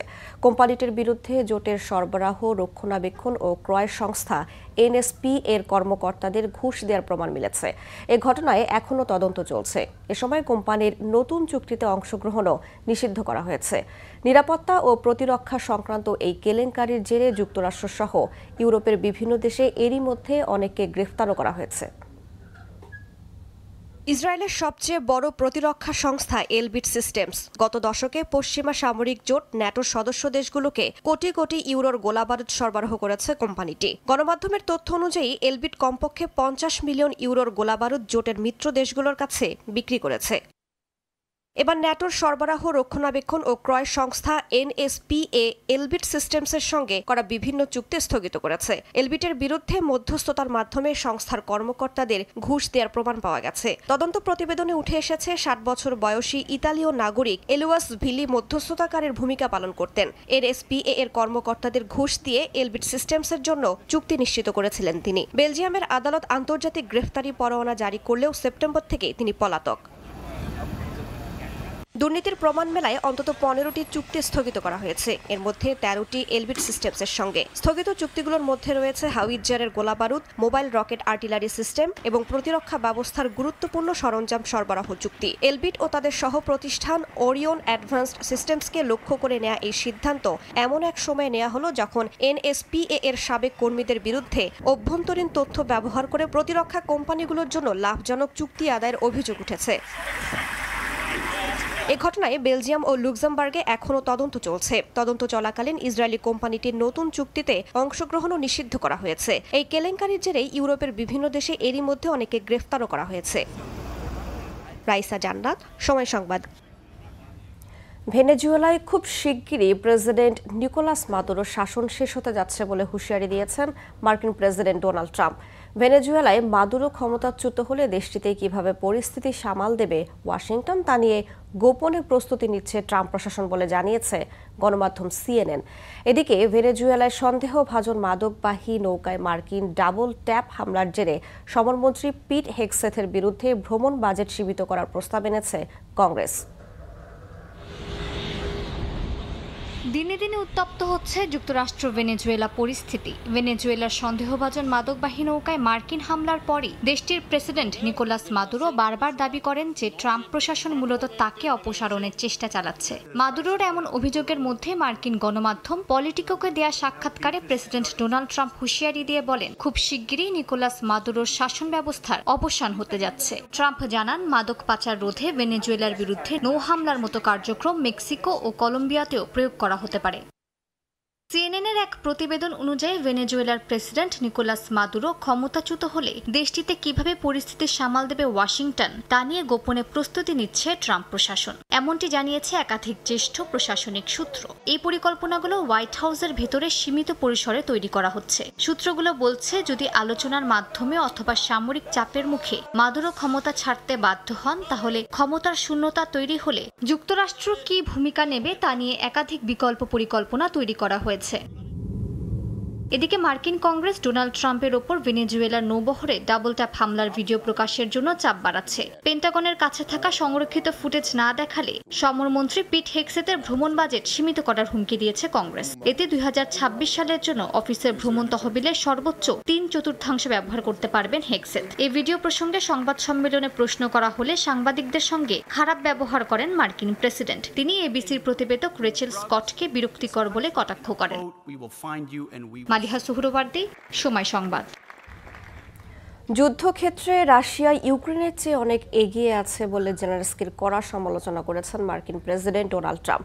একই সঙ্গে তিনি দাবি করেন, যুদ্ধ বন্ধে ইউরোপীয় নেতাদের কোনো ভূমিকা নেই। গণমাধ্যম পলিটিকোকে দেয়া এক সাক্ষাৎকারে ইউরোপকে দুর্বল আর ক্ষয়িষ্ণু বলে সরাসরি আক্রমণ করেছেন ট্রাম্প। এদিকে লন্ডনে ইউরোপীয় নেতাদের সঙ্গে বৈঠকের পর জেলেনস্কি জানান, মস্কোর কাছে কোনো ভূখণ্ড ছেড়ে না দেওয়ার অবস্থান বজায় রেখে হোয়াইট হাউসে নতুন শান্তি প্রস্তাব দেওয়ার প্রস্তুতি নিচ্ছে ইউক্রেন। এর মধ্যেই রুশ সেনাবাহিনী ইউক্রেনের সমগ্র ফ্রন্ট লাইন জুড়ে অগ্রসর হচ্ছে এবং তারা মির্নোরাদ শহরের 30% বেশি ভবন নিয়ন্ত্রণে নিয়েছে। ইউক্রেন যুদ্ধ বন্ধে শুরু থেকে ইউরোপ ও যুক্তরাষ্ট্র বিভিন্ন উদ্যোগ নিয়েছে, তবে এবার এই যুদ্ধ বন্ধে ইউরোপের ভূমিকা পুরোপুরি খারিজ করে দিয়েছেন মার্কিন প্রেসিডেন্ট ডোনাল্ড ট্রাম্প। পলিটিকোকে দেয়া এক সাক্ষাৎকারে ইউরোপীয় নেতাদের দুর্বল ও দিশেহারা হিসেবে আখ্যা দিয়ে তিনি অভিযোগ করেন, এ নেতারা শুধু কথায় বলে যাচ্ছেন, তবে যুদ্ধ থামাতে কোনো উদ্যোগ নিচ্ছেন না। ফ্রান্স, জার্মানি, যুক্তরাজ্যের মতো দেশকেও ক্ষয়িষ্ণু দেশ হিসেবে আখ্যায়িত করেন ট্রাম্প। তিনি আরও দাবি করেন, যুদ্ধক্ষেত্রে মস্কো কিয়েভের চেয়ে বহুগুণ বেশি শক্তিশালী। ট্রাম্প হুঁশিয়ারি দিয়ে বলেন, এখনই শান্তি চুক্তিতে সম্মত না হলে বড় বিপদে পড়বে জেলেনস্কি। একই সঙ্গে ইউক্রেনের সাধারণ নির্বাচনের আহ্বান জানান মার্কিন প্রেসিডেন্ট। রাশিয়ার কাছে কোনো ভূখণ্ড ছেড়ে না দেওয়ার অবস্থান বজায় রেখে খুব শিগগিরই যুক্তরাজ্যকে নতুন শান্তি প্রস্তাব দেওয়ার প্রস্তুতি নিচ্ছে ইউক্রেন। আগের 28 দফার মার্কিন প্রস্তাবে ইউক্রেন বিরোধী যেসব শর্ত ছিল সেগুলো বাদ দিয়ে এখন 20 দফার পরিকল্পনা তৈরি করা হয়েছে বলে জানায় প্রেসিডেন্ট জেলেনস্কি। সোমবার ইউরোপীয় ও ন্যাটো নেতাদের সঙ্গে বৈঠকের পর তিনি আরও জানান, ইউক্রেন রাশিয়ার কাছে কোনো ভূখণ্ড হস্তান্তর করবে না। জেলেনস্কি এও জানান, ইউরোপ এবং যুক্তরাষ্ট্রের সমর্থন ছাড়া ইউক্রেনের টিকে থাকা সম্ভব না। ইউক্রেনকে সহায়তা করতে ইউরোপে আটকে থাকা রাশিয়ার প্রায় 100 বিলিয়ন পাউন্ড মূল্যের সম্পদ দেওয়ার বিষয়ে গুরুত্বপূর্ণ অগ্রগতি হয়েছে বলে জানিয়েছে যুক্তরাজ্য। ব্রিটিশ প্রধানমন্ত্রীর কার্যালয় আশা করছে কয়েকদিনের মধ্যে এই বিষয়ে একটি চূড়ান্ত চুক্তি সম্পন্ন হতে পারে। ব্রিটিশ সরকারের একজন মুখপাত্র জানিয়েছেন, জব্দ করা রাশিয়ার সার্বভৌম সম্পদ ইউক্রেনের পুনর্গঠনে ব্যবহার করার বিষয়ে ইতিবাচক অগ্রগতি হয়েছে। রাশিয়ার সেনাবাহিনী জানিয়েছে, ইউক্রেনের রুশ বাহিনী পুরো ফ্রন্ট লাইনে অগ্রসর হচ্ছে এবং মির্নোগ্রাদ শহর ঘেরাও করে ইউক্রেনীয় সেনাদের লক্ষ্য করে হামলা চালানো হচ্ছে। রয়টার্সের তথ্যমতে রুশ প্রেসিডেন্ট ভ্লাদিমির পুতিন মির্নোগ্রাদে ইউক্রেনীয় বাহিনীকে পরাজিত করার নির্দেশ দিয়েছেন। এর মধ্যেই মির্নোগ্রাদে 30% বেশি ভবনের নিয়ন্ত্রণ নিয়েছে মস্কো। মালিহা সুহরওয়ার্দী, সময় সংবাদ। ইউরোপের গণতন্ত্র বাঁচাতে যুক্তরাষ্ট্রের হস্তক্ষেপের প্রয়োজন নেই বলে মন্তব্য করেছেন জার্মান চ্যান্সেলর ফ্রেডেরিক মের্জ। নতুন মার্কিন জাতীয় নিরাপত্তা কৌশলের জবাবে কথা বলেন তিনি। এছাড়াও বাকস্বাধীনতা নিয়ে সমালোচনার জবাবে ইউরোপীয় কাউন্সিলের প্রেসিডেন্ট আন্তোনিও কস্তা বলেন, ইউরোপের রাজনৈতিক বিষয়ে সিদ্ধান্ত নেওয়ার অধিকার হোয়াইট হাউসের নেই। বলেন, ইউরোপ ও যুক্তরাষ্ট্রের মধ্যে সম্পর্ক বদলে গেছে। যুক্তরাষ্ট্রের প্রকাশিত জাতীয় নিরাপত্তা কৌশলকে ঘিরে ইউরোপ জুড়ে চলছে আলোচনার ঝড়। হোয়াইট হাউস ও ব্রাসেলসের মধ্যকার দীর্ঘদিনের সুসম্পর্কে এবার ফাটল ধরল বলেই মনে করছেন ইউরোপীয় নেতারা। 33 পৃষ্ঠার নথিতে ইউরোপীয় ইউনিয়নের কথিত সেন্সরশিপ নীতি, সামরিক সক্ষমতা, গণতান্ত্রিক অধিকার নিয়ে সমালোচনা করা হয়। এতে চটেছেন ইউরোপীয় নেতারা। যুক্তরাষ্ট্রের এই নথি প্রকাশের পর ইউরোপীয় কাউন্সিল সভাপতি আন্তোনিও কস্তা সোমবার প্যারিসে এক অনুষ্ঠানে বলেন, ইউরোপ ও যুক্তরাষ্ট্রের মধ্যে সম্পর্ক বদলে গেছে। সম্পর্ক যতই ভালো হোক না কেন, ইউরোপের অভ্যন্তরীণ বিষয়ে যুক্তরাষ্ট্রের হস্তক্ষেপ বরদাস্ত করবে না ইইউ। তার মতে, ইউরোপে কোন রাজনৈতিক দলের আধিপত্য থাকবে তা ঠিক করার অধিকার শুধুমাত্র তাদের নাগরিকদের রয়েছে। হোয়াইট হাউস কোনোভাবেই এ বিষয়ে সিদ্ধান্ত নিতে পারে না। এমনকি মত প্রকাশের স্বাধীনতা ক্ষতিগ্রস্ত হওয়ার পেছনে যুক্তরাষ্ট্রকেই দায়ী করছেন কস্তা। তার দাবি, প্রযুক্তি ক্ষেত্রে যুক্তরাষ্ট্রের একচেটিয়া আধিপত্য ইউরোপীয়দের তথ্যের স্বাধীনতা খর্ব করছে। ইউরোপীয় ইউনিয়নের পররাষ্ট্র নীতি প্রধান কাজা কাল্লাস বলেন, সংস্থাটির উচিত নিজের ওপর বিশ্বাস রাখা। একই সঙ্গে তিনি দাবি করেন, তাদের বিরুদ্ধে আনা অভিযোগের একটিও সত্য নয়।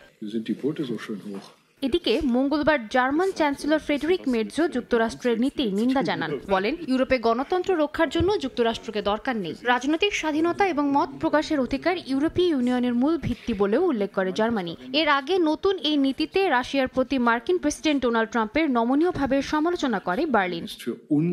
সাদিয়া তাসনিম, সময় সংবাদ।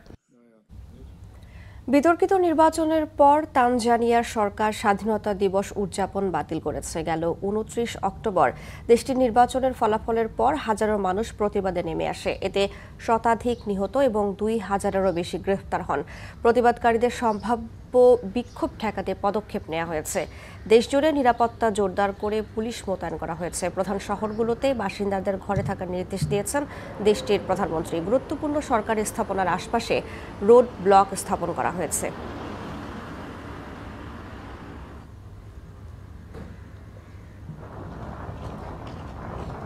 ভোরের সময় আরও থাকছে, দ্রুততম সময়ে পূর্বাচল স্টেডিয়াম খেলার উপযোগী করতে চায় ক্রিকেট বোর্ড। মাঠ থেকে মাটি চুরির ঘটনায় তদন্ত কমিটি গঠন। ইতালিতে ৩ বছর মেয়াদের স্পন্সর ভিসার প্রথম পর্যায়ে কোটার তুলনায় আবেদন অনেক কম জমা পড়েছে। সঠিক মালিক নির্বাচন এবং আবাসন সনদের অভাবেই এই সংখ্যা কমেছে বলে অভিমত ইমিগ্রেশন বিশেষজ্ঞদের। তবে এতে করে বাংলাদেশের আবেদনকারীদের ভাগ্য খুলে যেতে পারে বলে ধারণা করা হচ্ছে। ইতালি থেকে হাসান মাহমুদের তথ্যচিত্র রিপোর্ট। অবৈধ অনুপ্রবেশ ঠেকানো এবং শ্রমিক সংকট নিরসনে ইতালি সরকার ঘোষিত ৩ বছর মেয়াদী স্পন্সর ভিসার প্রথম পর্যায়ের আগাম ফর্ম পূরণ শেষ হয়েছে গেল ৭ ডিসেম্বর। বুধবার থেকে ১৩ ডিসেম্বর পর্যন্ত আবেদন সংশোধনের সুযোগ রাখা হয়েছে। ২০২৬ থেকে ২০২৮ সালের মধ্যে ইতালি সরকার ৫ লাখ শ্রমিক নেওয়ার সিদ্ধান্ত নেয়।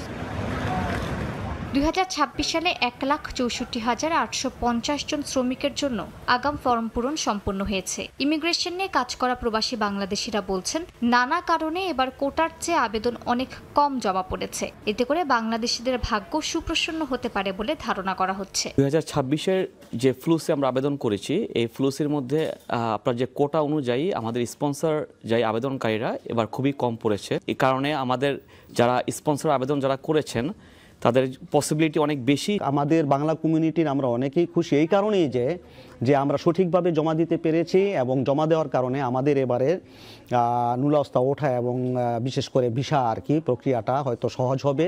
এই আবেদনগুলোর ক্লিক ডে নির্ধারণ করা হয়েছে আগামী ১২ জানুয়ারি থেকে ১৮ ফেব্রুয়ারি পর্যন্ত। বিভিন্ন ক্যাটাগরিতে ওই দিনগুলো নির্ধারণ করা হয়। ১২ জানুয়ারি কৃষি, ৯ ফেব্রুয়ারি পর্যটন, ১৬ ফেব্রুয়ারি কাজ ও ব্যবসার স্পন্সর এবং ১৮ ফেব্রুয়ারি ডোমেস্টিক কাজের জন্য ক্লিক ডে অনুষ্ঠিত হবে। এদিকে ইমিগ্রেশন বিশেষজ্ঞরা বলছেন, যাচাই বাছাইয়ের এখনও অনেক আবেদন বাতিল হচ্ছে। সেই ক্ষেত্রে আগামী ক্লিক ডের আগে বহু আবেদনকারীর আবেদন বাতিল হতে পারে। ২০২৬ সালের শেষ দিকে পরবর্তী বছরের জন্য নির্ধারিত ১,৬৫,৮৫০ জনের কোটার আবেদন শুরু হবে।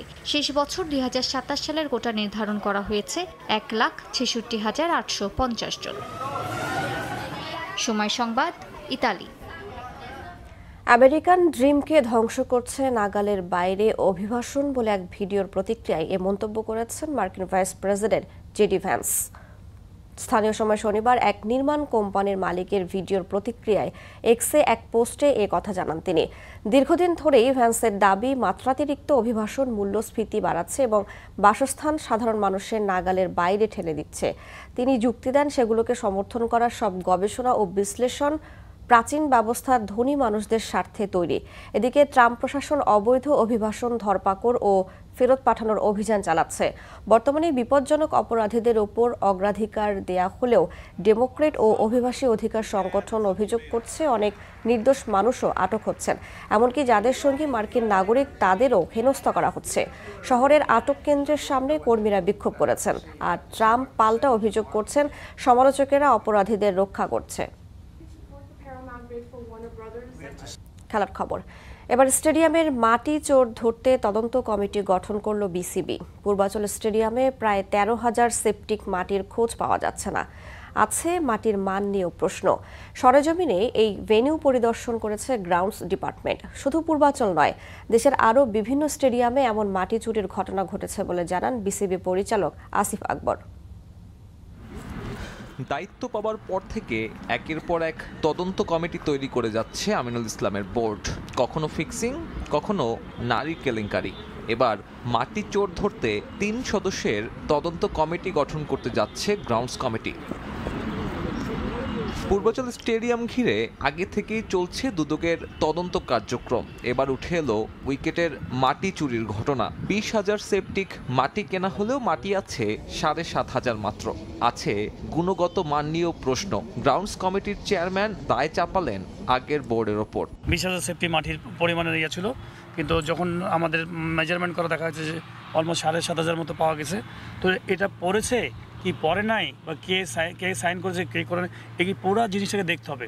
এবং এটা একদমই আমি মনে করি স্বচ্ছ একটা এনকোয়ারি কমিটি করতে হবে, যেন একদম পুরো জিনিসটা সিনারিওটা বেরিয়ে আসে কারা কারার মধ্যে জড়িত। তদন্ত কমিটিটা করবো নিউট্রাল একটা তদন্ত কমিটি, যেখানে কিনা হয়তো ১-২ জন আমাদের ডিরেক্টর থাকবেন এবং বাইরের ১-২ জন যারা কিনা হয়তো গোয়েন্দা সংস্থার মানুষ আমি মানে ফিল করি যে এমন কিছু মানুষ রাখবো যে মানুষরা হয়তো এই ধরনের কাজগুলো করে অভ্যস্ত।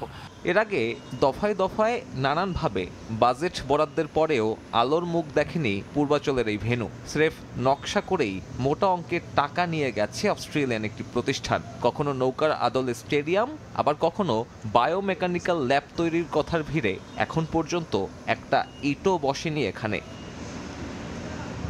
শুধুমাত্র এই পূর্বাচল নয়, ঢাকার বাইরের ভেন্যুগুলোতেও চলছে মাটি চুরির ঘটনা। সরেজমিনে দেখে এমন হতাশার কথাই জানালেন বিসিবির পরিচালক আসিফ আকবর। বান্দরবান স্টেডিয়াম থেকে মাটি নিয়ে গেছিল, তো পরবর্তীতে আমরা বিসিবি থেকে ওদের জন্য একটা অনুদান পাঠানো হয়েছে যেন তারা টার্ফ তৈরি করতে পারে, খেলাটা শুরু করতে পারে এবং প্র্যাকটিস ফ্যাসিলিটিস যেন সৃষ্টি হয়।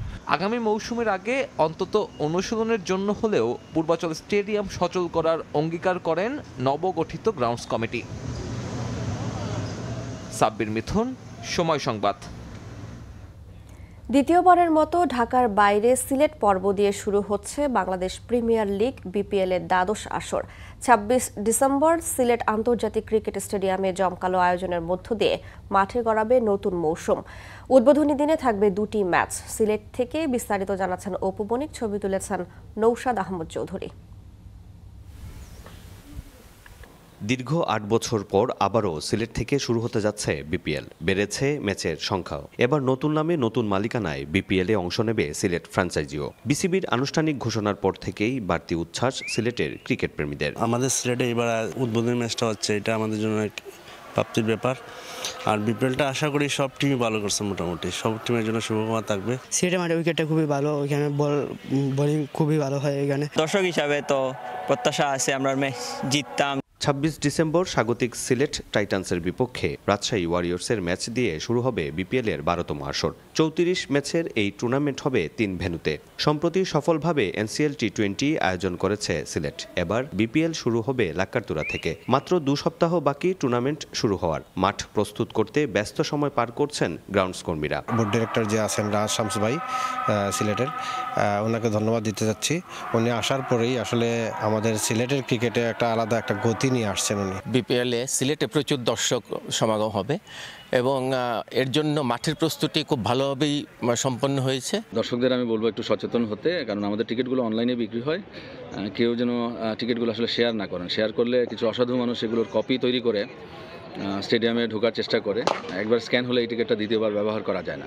একসময় জনপ্রিয়তায় আইপিএল এর পরই ছিল বিপিএল। তবে নানা বিতর্কে বদলেছে সেই প্রেক্ষাপট। ফিক্সিং কেলেঙ্কারি ও অব্যবস্থাপনায় টুর্নামেন্ট নিয়মিত মাঠে গড়ানো নিয়েও ছিল শঙ্কা। তবে আমিনুল ইসলাম বুলবুল বিসিবি সভাপতি হিসেবে দায়িত্ব নেয়ার পরই শুরু হয়েছে বিপিএলকে নতুনভাবে সাজানোর উদ্যোগ। ইমেজ পুনরুদ্ধারে সরাসরি নেতৃত্ব দিচ্ছেন তিনি। ফিক্সিংটা আশা করি বিপিএল এর যারা আয়োজক আছে এটা কভার করবেন আর কি, যেন সুন্দর একটা বিপিএল আমাদেরকে উপহার দেন। ফিক্সিং নিয়ে আর বিতর্ক নয়। ক্রিকেট প্রেমীরা এবার মাঠে চান স্বচ্ছ ক্রিকেট। জমকালো আসরে মাঠ মাতাবেন বড় তারকারা। সবার প্রত্যাশা এমনটাই। সব বিতর্ক পেছনে ফেলে এবার মাঠে ফেরাতে চায় দেশের একমাত্র ফ্র্যাঞ্চাইজি লিগের হারানো মহিমা। সিলেটে উদ্বোধনী পর্ব আর রঙিন উদ্বোধন এবং জমজমাট প্রতিযোগিতার অপেক্ষায় ক্রিকেট প্রেমীরা। সিলেট আন্তর্জাতিক ক্রিকেট স্টেডিয়াম থেকে অপু বণিক, সময় সংবাদ। তৃতীয়বারের মতো জাতীয় ক্রিকেট লিগের শিরোপা জিতল রংপুর বিভাগ। বরিশাল ও সিলেট বিভাগের ম্যাচ ড্র হওয়ায় নিশ্চিত হয় আকবর আলীর দলের শিরোপা। টি20-র পর এবছর লঙ্গার ভার্সনের ট্রফিও জিতল রংপুর। 4 ম্যাচে 29 উইকেট নিয়ে টুর্নামেন্ট সেরা হয়েছেন রংপুরের পেসার মুকিদুল মুগ্ধ।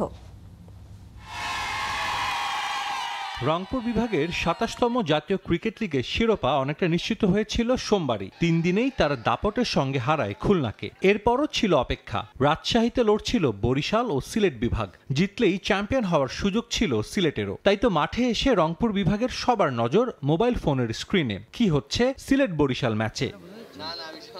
শেষ পর্যন্ত অভাবনীয় কিছু করতে পারেনি সিলেট। ম্যাচ ড্র হওয়ায় পরন্ত বিকেলে ভিন্ন এক আবহ বগুড়ার শহীদ চান্দু স্টেডিয়ামে। টি20 শিরোপা জয়ের 2 মাসের মধ্যেই এবার জাতীয় ক্রিকেট লিগের 4-ডে টুর্নামেন্টের ট্রফি জিতল নাসির নাইম ইসলামদের রংপুর বিভাগ। একসঙ্গে 2 ট্রফি নিয়ে উৎসবে মেতে ওঠেন রংপুর বিভাগের ক্রিকেটাররা। এর আগে এই কীর্তি ছিল শুধু রাজশাহী বিভাগের। একই বছর ঘরোয়া লিগের টি-20 ও ফার্স্ট ক্লাস টুর্নামেন্টের শিরোপা জয়। এবার সেখানে যোগ হলো রংপুরের নাম। 7 ম্যাচে 31 পয়েন্ট নিয়ে জাতীয় লিগের তৃতীয় শিরোপা জিতল রংপুর, আর 3 পয়েন্ট কম নিয়ে সিলেটকে সন্তুষ্ট থাকতে হয় রানার্স আপ হয়ে। এই ট্রফিটা উইন করতে গেলে আপনার অলমোস্ট 7 উইকস কষ্ট করতে হয়। তার আগে 2 মাস প্রিপারেশন নিতে হয়। প্রত্যেকটা ম্যাচ বাই ম্যাচ ভালো খেলতে হয়, প্রত্যেকটা ইনিংস বলবো, প্রত্যেকটা আওয়ার বলবো ভালো খেলতে হয়। সো অনেক হার্ডওয়ার্কের পরে এই ট্রফিটা আসে। সেই জন্য এই ট্রফিটা আমার মনে হয় শুধু আমাদের কাছে না, প্রত্যেকটা টিমের কাছে খুব স্পেশাল, এবং প্রত্যেকটা টিমই চায় এই ট্রফিটা যারা উইন করতে পারে। চ্যাম্পিয়ন হইলে তো অবশ্যই পুরো ভালো লাগে। আর আমরা যেহেতু লাস্ট ইয়ার টি-20 এই সিজনে টি-20 চ্যাম্পিয়ন হয়েছি, তো আমরা চাচ্ছিলাম যে 4 ডে তো যাতে আমরা চ্যাম্পিয়ন হই। যদি 1 ডেটা হইতো তাহলে আর একটু ভালো হইতো, যে তাহলে 3টা ফরম্যাটে হয়তো বা আমরা চ্যাম্পিয়ন হওয়ার চেষ্টা করতাম। আকবর আলীর জন্য এই বছরটা বিশেষ হয়ে থাকবে। লাল সবুজদের হয়ে এশিয়া কাপ রাইজিং স্টার্স টুর্নামেন্টে দলকে শিরোপা জেতাতে না পারলেও রংপুরের হয়ে জিতেছেন 2 শিরোপা। যুব বিশ্বকাপ জয়ী অধিনায়কের জন্য যা বিশেষ। সেম এক্সাইটমেন্ট কাজ করছে এবং সেম ভালো লাগা কাজ করছে। আর আমি বলবো যে 4 ডেটার কথা যদি বলি, যে টি-20টার পরে 4 ডেটা যখন আমরা শুরু করি, তো আমরা প্রথম দিকে টেবিলের খুব ভালো একটা পজিশনে ছিলাম না, বাট এবং বেশ কিছু প্লেয়ার অন অফ ছিল। তো এরপর আমার মনে হয় যে প্রত্যেকটা প্লেয়ার যেভাবে কমিটমেন্ট শো করছে টিমের প্রতি, তো এটারই ফল আসলে। 7 রাউন্ডের খেলায় মাত্র 4টিতে একাদশে ছিলেন পেসার মুকিদুল মুগ্ধ। রংপুরের শিরোপা জয়ের অন্যতম নায়ক এই পেসার। 8 ইনিংসে 13 গড়ে তুলে নিয়েছেন 29 উইকেট। সর্বোচ্চ উইকেট শিকারীর তালিকায় দ্বিতীয় স্থানে আছেন মুগ্ধ। জিতেছেন টুর্নামেন্ট সেরার পুরস্কারও। নিজের টিমের জন্য করতে পারলে অনেক ভালো লাগে। তো এটা আমার first man of the tournament. আমি অনেক লাকি বলবো নিজেকে। আর আমি টিমের জন্য যেহেতু করতে পারছি, এই জন্য সব থেকে ভালো লাগতেছে আমার, যে টিমের জন্য আমি টিমকে জিতাইতে পারছি। চ্যাম্পিয়ন হয়ে প্রাইজ মানি হিসেবে 30 লাখ টাকা পেয়েছে রংপুর বিভাগ। সাজিদ মুস্তাহিদ, সময় সংবাদ। আবাহনী, মোহামেডান, বসুন্ধরা কিংসের মতো জায়ান্ট ক্লাবগুলো ছাড়াই শুরু হচ্ছে নারী ফুটবল লিগের নতুন আসর। একমাত্র পুলিশ এফসি ছাড়া নারী লিগে আগ্রহ দেখায়নি প্রিমিয়ার লিগে খেলা কোনো ক্লাবই। তাদের ছাড়াই এবারের আসরের জন্য চূড়ান্ত করা হয়েছে 10 দল। লিগে ভিন্নতা আনতে এবার বিদেশি ছাড়াও বয়সভিত্তিক ফুটবলার রাখা নিয়ে থাকছে বাধ্যবাধকতা। এদিকে আগামী 2 বছর ফিফার আওতায় মেয়েদের লিগ অনুষ্ঠিত হবে বলে জানিয়েছেন বাফুফের সহসভাপতি ফাহাদ করিম। শঙ্কা কাটিয়ে শুরু হতে যাচ্ছে নারী ফুটবল লিগ। টুর্নামেন্ট আয়োজনে আগ্রহী দলগুলোর সঙ্গে প্রাথমিক আলোচনায় বসেছে বাংলাদেশ ফুটবল ফেডারেশন। সবকিছু ঠিক থাকলে এ লিগ হতে পারে নারী ফুটবলারদের এশিয়ান কাপের প্রস্তুতির সেরা মঞ্চ, যা শুরু হবে চলতি মাসের শেষ সপ্তাহে। যদিও এবারের আসরের মান নিয়ে রয়েছে প্রশ্ন। পুলিশ ছাড়া নারী লিগে আগ্রহ দেখায়নি প্রিমিয়ার লিগে খেলা কোনো ক্লাবই। দেখা যাবে না আবাহনী, মোহামেডান, বসুন্ধরা কিংসের মতো জায়ান্টদের। যদিও এবারের আসরের জন্য চূড়ান্ত করা হয়েছে 10 দল, যার বেশিরভাগই নতুন। তবে আরও একটি দল লিগে অন্তর্ভুক্ত করতে চায় ফেডারেশন। 10টি ক্লাবের প্রতিনিধি সকলে এসছে, which was very nice of them. আপনারা জেনে খুশি হবেন যে এবার প্রথমবারের মতো বেশ কয়েকটা সংস্থা আসছে। আমরা চাই ন্যূনতম 11টি দল নিয়ে, আজকে 10টা দল আছে। আমরা আশা করি বাকি যে 2টো দল কন্ডিশনাল পেয়েছে তাদের থেকে যেন অ্যাটলিস্ট একটা দল কমপ্লাই করে।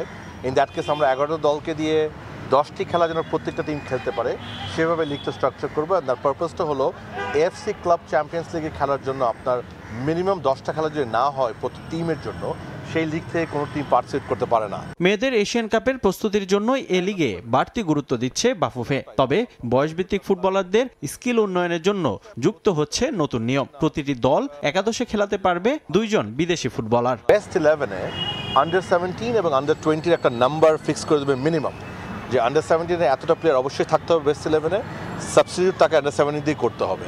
সিমিলারলি আন্ডার 20 যাকে রাখবে, যদি 1 জন হয় 2 জন হয়, উইল ডিসাইড দ্যাট, সেটাকেও সাবস্টিটিউট আন্ডার 20 দিয়ে করতে হবে। এই লিগে আমরা 2টো ফরেন প্লেয়ার অ্যালাউ করছি। সো 2টো রেজিস্ট্রেশন করতে পারবে, 2টো বেস্ট 11-এ খেলাতে পারবে, ডিপেন্ডিং অন দ্য ক্লাবে যদি চায়।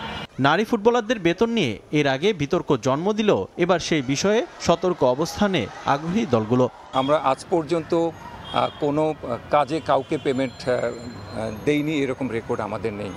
এবং আমরা এখানে যেখানে এসেছি আমরা শতভাগ নিশ্চয়তা দিচ্ছি পেমেন্টের ব্যাপারে। আমরা যে কমিটমেন্ট করব সেটা শতভাগ আমরা রক্ষা করব ইনশাল্লাহ। ফিফা থেকে স্বীকৃতি পেয়েছে নারী লীগ।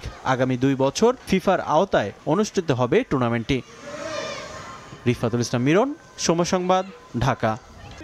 বিশ্বকাপের নিয়মে পরিবর্তন, প্রথমবারের মতো কোনো আসরে কুলিং ব্রেক বাধ্যতামূলক করল ফিফা। তাপমাত্রা যেমনই থাকুক না কেন প্রতিটি ম্যাচে 2টি করে ব্রেক রাখার সিদ্ধান্ত নিয়েছে ফুটবল নিয়ন্ত্রক সংস্থা। জুন জুলাইয়ে যুক্তরাষ্ট্র, কানাডা, মেক্সিকোর আবহাওয়ার বিষয়টি বিবেচনায় নিয়েই এই সিদ্ধান্ত নিয়েছে ফিফা। যুক্তরাষ্ট্র বিশ্বকাপ ইতিহাসের সবচেয়ে বড় আয়োজন হতে চললেও সমস্যাগুলো যেন তার চেয়েও বেশি, আর তাই আসর শুরুর আগে আয়োজকদের কাঁধে সফল আয়োজনের চ্যালেঞ্জ। এরই মধ্যে নানা পদক্ষেপ হাতে নিয়েছে স্বাগতিকরা, তাদের সঙ্গে যুক্ত হয়ে চেষ্টা চালিয়ে যাচ্ছে ফিফা। মার্কিন বিশ্বকাপের সবচেয়ে বড় চ্যালেঞ্জ সেখানকার তীব্র তাপমাত্রা, আর তাই নিয়মে পরিবর্তন এনেছে বিশ্ব ফুটবলের নিয়ন্ত্রক সংস্থা। এর আগে কোনো বিশ্বকাপে কুলিং ব্রেক বাধ্যতামূলক করা না হলেও এবার সেই পথে হেঁটেছে ফিফা। ম্যাচের প্রতিটি অর্ধের 22 মিনিটে 3 মিনিট করে থাকবে এই বিরতি। আবহাওয়া যেমনই থাকুক না কেন বলবৎ থাকবে এই নিয়ম। প্রত্যেকটি ম্যাচের জন্য ম্যাচ যেখানেই হোক না কেন, ছাদ থাকুক বা না থাকুক, তাপমাত্রা যাই হোক না কেন 3 মিনিটের হাইড্রেশন বিরতি থাকবে। যুক্তরাষ্ট্র বিশ্বকাপ কেমন হবে তার একটা পরীক্ষা ফিফা চালিয়েছিল ক্লাব বিশ্বকাপে। জুন মাসের অতিরিক্ত গরম রীতিমতো নাজেহাল করে দিয়েছিল ফুটবলারদের। এবার একই সময়ে মাঠে গড়াতে যাচ্ছে বিশ্বকাপ, তাই ঘুরে ফিরে আলোচনায় আসছে এই বিষয়টি। কারণ শুধুমাত্র 3 মিনিটের কুলিং ব্রেকে কতটা স্বস্তি ফিরে পাবেন ফুটবলাররা তা প্রশ্নবিদ্ধ। শুধু আবহাওয়া নয়, ভক্তদের জন্য যুক্তরাষ্ট্র, কানাডা, মেক্সিকো বিশ্বকাপ চ্যালেঞ্জিং হতে চলেছে এর বিস্তৃত পরিধির জন্য। প্রিয় দলের খেলা উপভোগে এক রাজ্য থেকে অন্য রাজ্যে ছুটতে হবে ভক্তদের। তাদের এমন নির্বিঘ্ন যাতায়াতের জন্য কী সুযোগ সুবিধা দেয়া হতে পারে তার ঘোষণা অবশ্য এখনও করেনি ফিফা। এস.এম. ইকবাল, সময় সংবাদ। ওয়ানডের পর টি-20তেও জয়ের ধারাবাহিকতা ধরে রেখেছে টিম ইন্ডিয়া। সিরিজের প্রথম ম্যাচে সাউথ আফ্রিকাকে 101 রানে হারিয়েছে সূর্যকুমার যাদবের দল। শুরুতে ব্যাট করে 6 উইকেটে 175 রান করে ভারত। জবাবে সংক্ষিপ্ত ফরম্যাটে নিজেদের সর্বনিম্ন রানে অল আউট হওয়ার লজ্জায় পড়ে প্রোটিয়ারা। 74 রানে অল আউট হয়েছে সফরকারী দল। টস জিতে ইন্ডিয়াকে ব্যাটিংয়ে পাঠান এইডেন মার্করান। দারুণ বোলিং করেন সাউথ আফ্রিকান বোলাররা। পাওয়ার প্লেতে 48 রান করতেই 3 উইকেট হারায় স্বাগতিক দল। পরে তিলক ভার্মা এবং অক্ষর প্যাটেলের জুটিতে ম্যাচে ফিরে আসে ভারত। শেষ দিকে ইন্ডিয়ার রান বাড়ান হার্দিক পান্ডিয়া। 28 বলে 59 রানের এক ইনিংস খেলেন এই অলরাউন্ডার। 6টা বাউন্ডারি এবং 3টা ছক্কা মারেন তিনি। দলের স্কোর বোর্ডে জমা হয় 175 রান। 3 উইকেট নিয়েছেন লুঙ্গি এনগিডি। জবাব দিতে নেমে ধারাবাহিকভাবে উইকেট হারায় সাউথ আফ্রিকা। পাওয়ার প্লেতেই 4 উইকেট হারায় তারা। দলের বিপদে দাঁড়াতে পারেননি কেউই। 2টি করে উইকেট নিয়ে আফ্রিকাকে ধসিয়ে দেন আর্শদীপ, বুমরা, ভরুণ এবং অক্ষর প্যাটেল। মাত্র 74 রানে সব উইকেট হারিয়ে ম্যাচ হারে প্রোটিয়া বাহিনী। 2022 সালে এই ভারতের বিপক্ষে 87 রানে অল আউট হয়েছিল সাউথ আফ্রিকা। এতদিন টি-20 ফরম্যাটে এটাই ছিল তাদের সর্বনিম্ন স্কোর। এবার সেটাকেও ছাড়িয়ে গেল মার্করামের দল।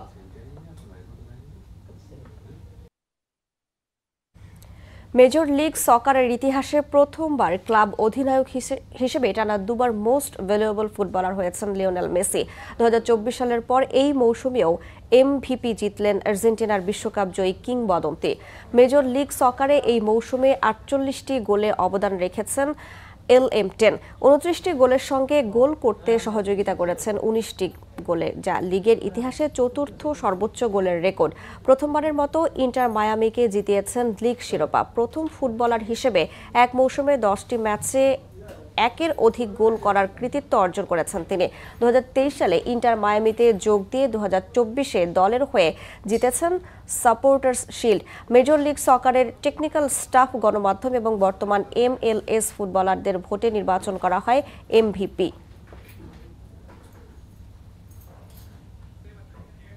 এ পর্যায়ে শীর্ষ সংবাদগুলো জানিয়ে দিচ্ছি আরও একবার।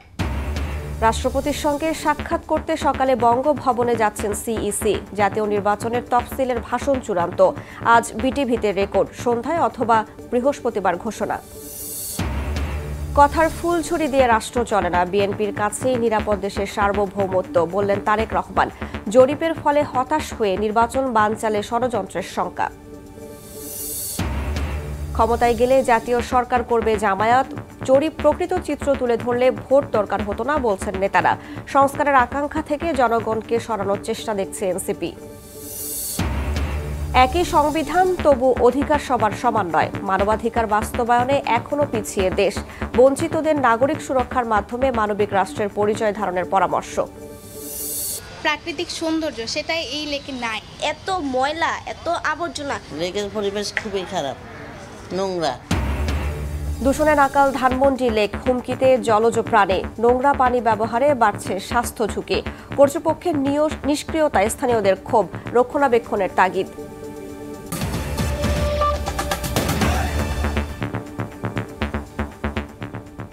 এই ছিল ভোরের সময়ে। সকালের সময়ের সঙ্গে থাকবেন সহকর্মী আলিশা ইসলাম।